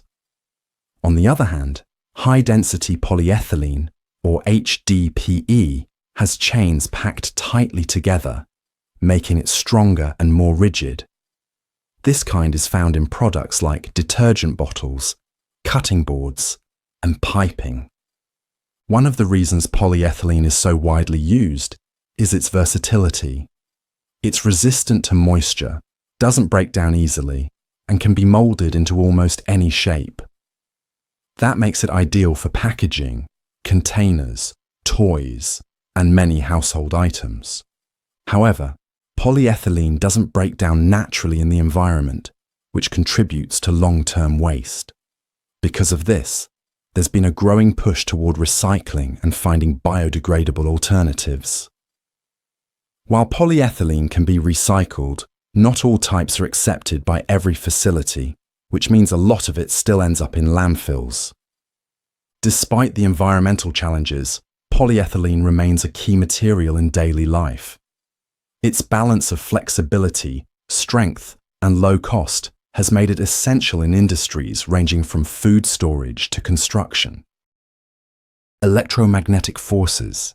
When you flip a light switch, use a magnet on your fridge, or charge your phone, you're seeing electromagnetic forces at work. Electromagnetic force is one of the 4 fundamental forces of nature. It's the force that controls how charged particles interact. Every time you feel static, cling, or see lightning in the sky, you're experiencing effects of this force. At the smallest scale, it's the force that holds atoms together, keeping electrons orbiting the nucleus instead of flying off. Electricity and magnetism are actually 2 sides of the same force. Moving electric charges create magnetic fields, and changing magnetic fields can produce electric currents. That's the basic principle behind electric generators, motors, and transformers. In your home, electromagnetic force powers nearly everything. Your TV screen lights up because electrons are being pushed and pulled to create images. Your microwave works by agitating water molecules using electromagnetic waves. Even Wi-Fi and Bluetooth rely on electromagnetic waves to transmit data wirelessly through the air. This force isn't just about convenience, it also holds matter together. Atoms are bound by electromagnetic attraction between negatively charged electrons and positively charged nuclei. Without it, there would be no solid objects. Nothing to touch, nothing to hold. Electromagnetic force also explains why objects don't just pass through each other. When your hand rests on a table, it feels solid because the electrons in your hand are repelling the electrons in the table. That invisible resistance is electromagnetic repulsion. From powering your devices to shaping the structure of matter, electromagnetic force is a constant, invisible presence in everyday life. It links electricity, magnetism, and light into a single powerful interaction that drives much of the modern world. Microwave. Microwaves are a type of electromagnetic wave similar to radio waves, but with a shorter wavelength. In a microwave oven, these waves are generated by a component called a magnetron. It converts electrical energy into microwave radiation and directs those waves into the cooking chamber. What makes microwaves effective for cooking is how they interact with water molecules. Water molecules are slightly charged and can rotate. When exposed to microwaves, these molecules start spinning rapidly. That motion creates friction, and the friction generates heat. This heat spreads through the food, warming it from the inside out, especially in items with high water content, like soups or vegetables. Unlike conventional ovens that heat food by warming the air around it, microwave ovens directly excite molecules within the food. This makes the process faster and more energy efficient. However, it can also lead to uneven heating, especially in thicker items or foods with dry outer layers. Microwave ovens are usually shielded to prevent the waves from escaping, and the turntable helps rotate food for more consistent exposure. Most containers marked as microwave safe are made of materials that don't absorb microwaves, allowing the energy to pass through and target the food instead. You'll also notice that metal should never go in the microwave. That's because it reflects microwave energy and can cause sparks or even damage the oven. From defrosting frozen meals to warming up coffee, microwaves work by energizing water molecules and generating heat directly inside your food. Air conditioner. An air conditioner works by taking warm air from inside a room, removing its heat, and sending that heat outside. At the same time, it blows the now cooled air back into the room. This cycle continues until the room reaches the set temperature. The system relies on a substance called refrigerant. This fluid travels through a closed loop of coils and pipes, changing from a gas to a liquid and back again. Inside the indoor unit, the refrigerant absorbs heat from the room's air. A fan helps push this warm air across the cold coil, where the refrigerant captures the heat and starts to evaporate. That now warm refrigerant gas moves to the compressor, usually located in the outside unit. The compressor increases the pressure of the gas, making it even hotter. From there, the gas flows through another coil, this time outside the house. As outdoor air blows across this coil, the refrigerant releases its heat into the air and cools back into a liquid. Finally, this liquid refrigerant cycles back indoors to absorb more heat, and the process repeats. The thermostat monitors the room temperature and tells the system when to turn on or off to maintain the setting. Most air conditioners also remove moisture from the air. As warm air passes over the cold coil, humidity condenses into water and drains away. That's why the air in an air-conditioned room often feels not just cooler, but drier too. By continuously removing heat and humidity, air conditioners create a more comfortable indoor environment, especially during hot weather. Refrigerators.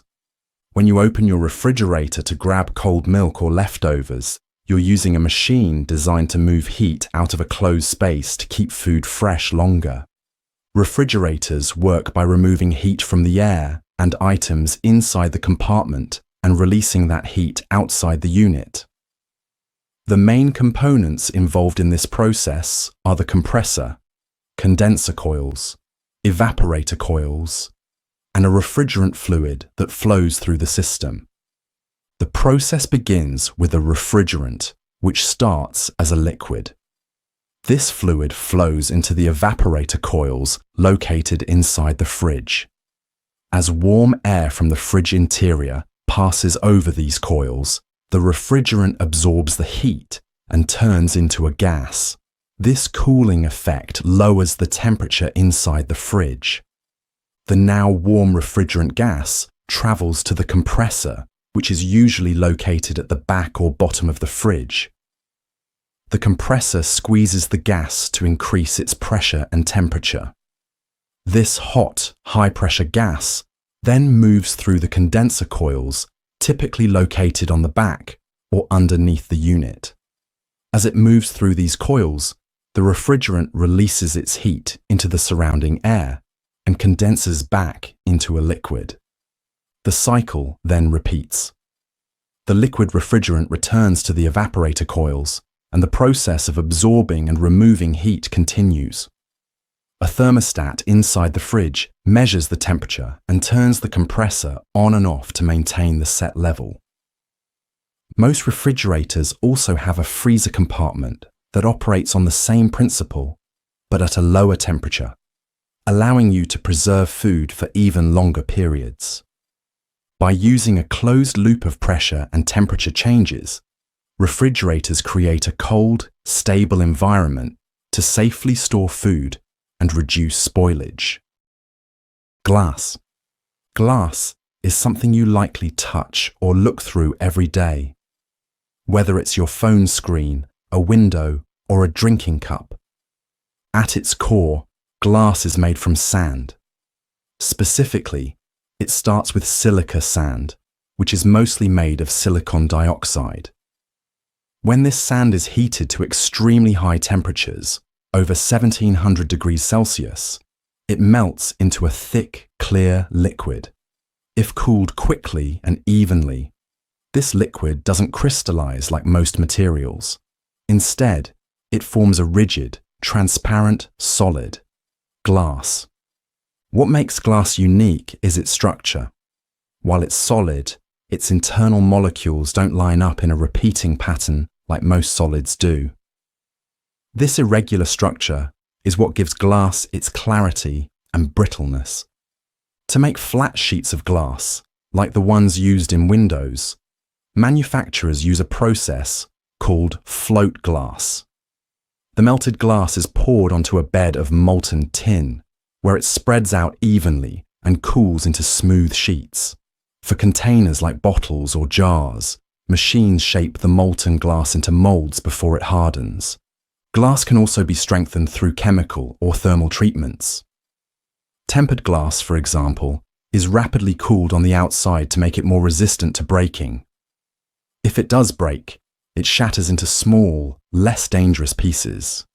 This is often used in car windows and shower doors. It's also worth noting that many modern types of glass include additives for specific purposes. Borosilicate for heat resistance in cookware, or lead glass for added brilliance in decorative items. Glass plays a quiet but important role in daily life, giving us visibility, protection, storage, and even touch-sensitive surfaces, all from something as simple as sand. Wireless charging. You've probably placed your phone on a flat pad and watched it start charging, without plugging in a cable. That's wireless charging. At its core, wireless charging works using a principle called electromagnetic induction. It involves two coils of wire, one inside the charging pad and one inside your device. When electricity flows through the coil in the pad, it creates a magnetic field. When your phone is placed on the pad, the coil inside your phone picks up this magnetic energy and converts it back into electricity, which charges the battery. This transfer of energy only works over very short distances, usually a few millimeters, so the phone has to be placed directly on the pad. If it's misaligned or lifted slightly, charging can stop. Most phones and pads are designed to line up the coils as precisely as possible for better efficiency. Wireless charging is most commonly found in smartphones, smartwatches, and earbuds. Many modern cars and furniture pieces now come with built-in wireless charging spots, making it easier to top up a battery without hunting for a cable. The most widely used standard is called Qi, pronounced Qi, which ensures that different brands and models can work with the same chargers. Qi-compatible devices can typically charge at various speeds, depending on how much power the pad and device can handle. While wireless charging is generally slower than wired charging, it's more convenient for quick drops throughout the day. Some newer systems are trying to increase range and power, but for now, the technology remains most efficient when the device is placed directly on the pad. Wireless charging simplifies the way we power our devices, reducing cable clutter and making charging as easy as setting something down. Infrared. You've used a TV remote to change channels. That's infrared at work. Infrared is a type of light, but it's invisible to the human eye. It sits just beyond the red end of the visible light spectrum. Even though we can't see it, we experience infrared all the time. One of the most common examples is heat. Any object that's warm, like your body, a cup of coffee, or the sun, emits infrared radiation. Remote controls use infrared to send signals to devices like televisions and air conditioners. Inside the remote is a small infrared LED. When you press a button, it flashes a coded infrared signal. A sensor in the device receives that signal and responds accordingly. This process happens almost instantly, as long as there's a clear line of sight. Infrared is also used in motion sensors, security systems, and even some headphones. Night vision cameras use infrared to see in the dark by detecting heat given off by people or animals. Some automatic faucets and soap dispensers rely on infrared to detect when your hands are near. In smartphones, infrared is sometimes built in as a feature to control home appliances. In industrial settings, infrared thermometers can measure temperature without touching the object, useful for machines, engines, or food safety checks. Infrared waves are longer than visible light, so they carry less energy, but they can still pass through certain materials that visible light can't. This makes them useful in areas like weather monitoring and satellite imaging. Infrared technology is quietly embedded in many aspects of modern life, helping us interact with devices, measure temperatures, and even see in the dark. Face ID. You unlock your phone just by looking at it. That's Face ID in action. Face ID is a type of biometric technology that uses your face as a password. When you set it up, your phone takes a detailed 3D map of your face.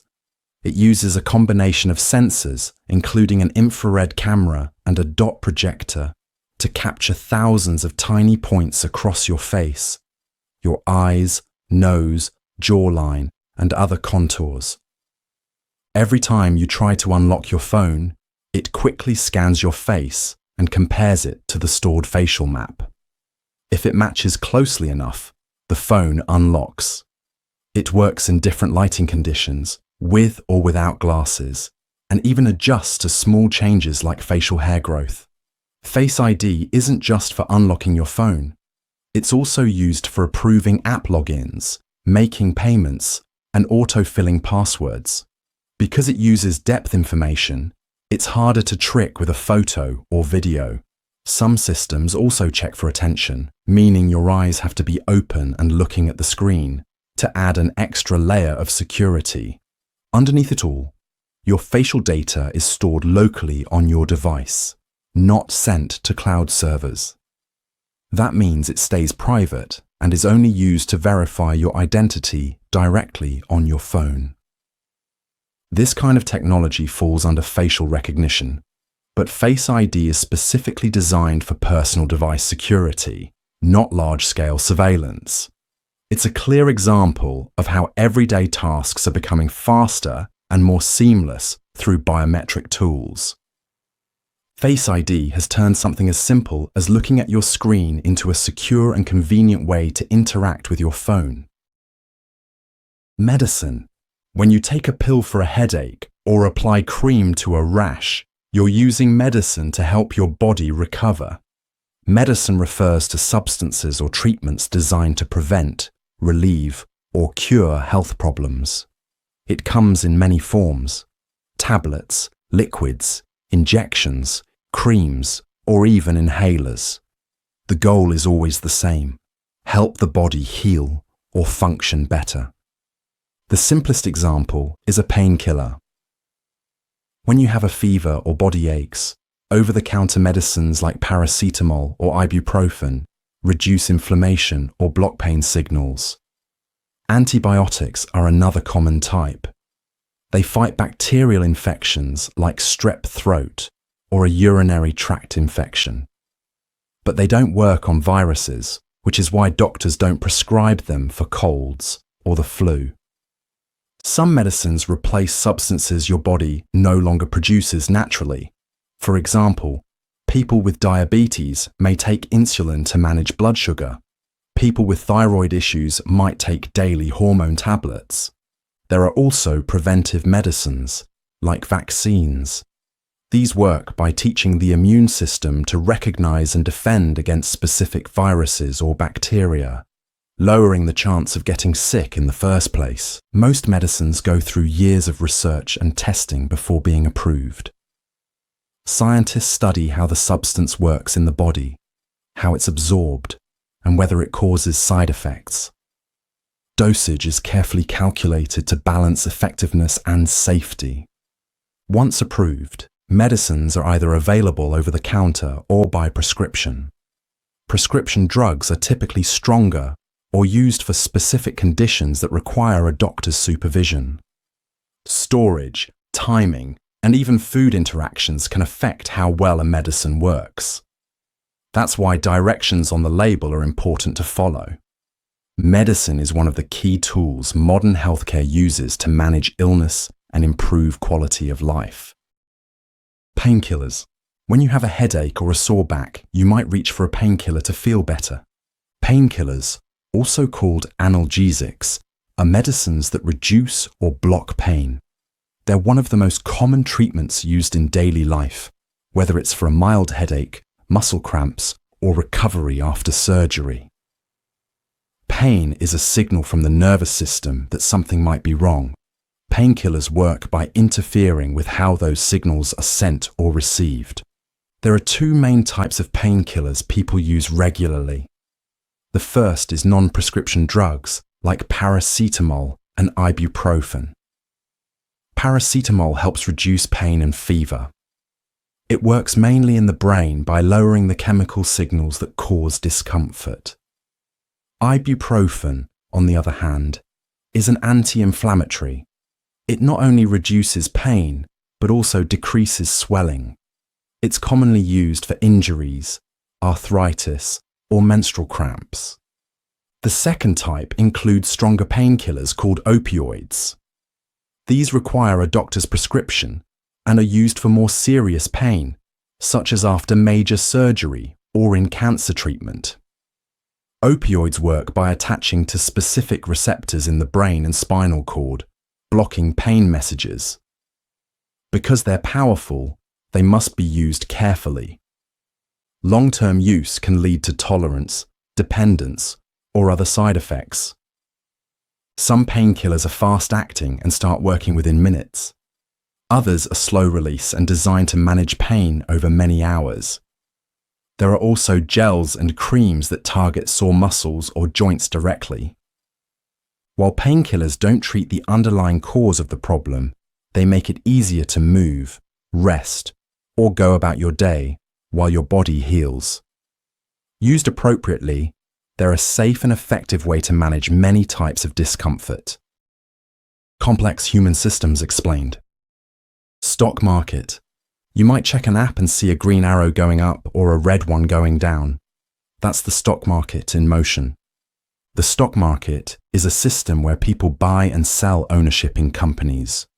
When you buy a stock, you're purchasing a small piece of that company, known as a share. If the company does well, makes a profit, grows, or becomes more valuable, your share can increase in value. If it struggles, the value can drop. Public companies list their shares on stock exchanges like the New York Stock Exchange or NASDAQ. These exchanges are like organized marketplaces where buyers and sellers meet. Prices are determined by what people are willing to pay. If more people want to buy a stock than sell it, the price goes up. If more people want to sell, the price goes down. Investors use the stock market to grow their money. Some hold stocks for years, hoping for long-term growth. Others buy and sell quickly, aiming to make a profit from short-term changes in price. Large investment firms, retirement funds, and individual traders all participate. The stock market also serves companies. By selling shares, a business can raise money to fund new products, hire workers, or expand operations without taking on debt. Market activity is influenced by news, economic reports, company performance, and investor expectations. It can move quickly, especially during uncertainty or major events. That's why you often hear about market volatility. Despite its ups and downs, the stock market plays a central role in modern economies. It connects investors with businesses and helps allocate capital where it's needed, fueling innovation, growth, and opportunity for both companies and individuals. Taxes. Every time you earn money, buy something or own property, you're likely paying a tax. Taxes are payments that individuals and businesses make to the government. These payments fund public services like roads, schools, hospitals, and emergency services. Without taxes, most of the infrastructure and services people rely on every day wouldn't function. There are different types of taxes, depending on the situation. Income tax is taken directly from your earnings. If you have a job, part of your paycheck is withheld and sent to the government. If you run a business or freelance, you calculate and pay taxes on what you earn. Sales tax is added to most purchases. When you buy groceries, electronics, or clothes, the final price often includes a small extra amount that goes to the government. Property tax is paid by people who own homes or land. The amount is usually based on the value of the property and helps fund local services like schools and fire departments. Businesses also pay taxes on their profits. This helps balance the system so that both individuals and organizations contribute to the services they benefit from. Governments use tax revenue to build highways, fund public education, maintain law enforcement, support healthcare systems, and more. Some of the money also goes toward national programs like defense or social security. Tax rates and rules can vary by country, region, or even city. They can change depending on political decisions, economic needs, or population growth. While paying taxes isn't optional, how much you owe can depend on your income, deductions, and specific laws. That's why people often use tax software or professionals to help them file correctly. In short, taxes are how communities pool resources to maintain shared systems and support collective needs. Government. Every road you drive on, school you attend, and law you follow is shaped in some way by the government. A government is the system a community or country uses to organize decision-making and manage shared resources. Its basic role is to create rules, enforce them, and provide services that individuals cannot easily manage on their own. These can include national defense, public healthcare, education, transportation systems, and the protection of rights. Governments come in many forms, but most are built around three core functions. The legislative branch creates laws, deciding what is allowed and what is not. The executive branch carries out these laws, running programs and ensuring policies are followed. The judicial branch interprets laws and resolves disputes. While the structure can vary, the goal is to maintain order, protect citizens, and support the functioning of society. Taxes are one of the main ways governments fund their work. Money collected from citizens and businesses pays for public services like police, fire departments, and infrastructure. Elections, in democratic systems, give people a say in who represents them and how policies are shaped. In other systems, leadership may be inherited, appointed, or held by force. Governments also manage relations with other countries, signing agreements, handling trade, and sometimes negotiating peace. They regulate industries to ensure safety and fairness, setting standards for everything from food production to environmental protection.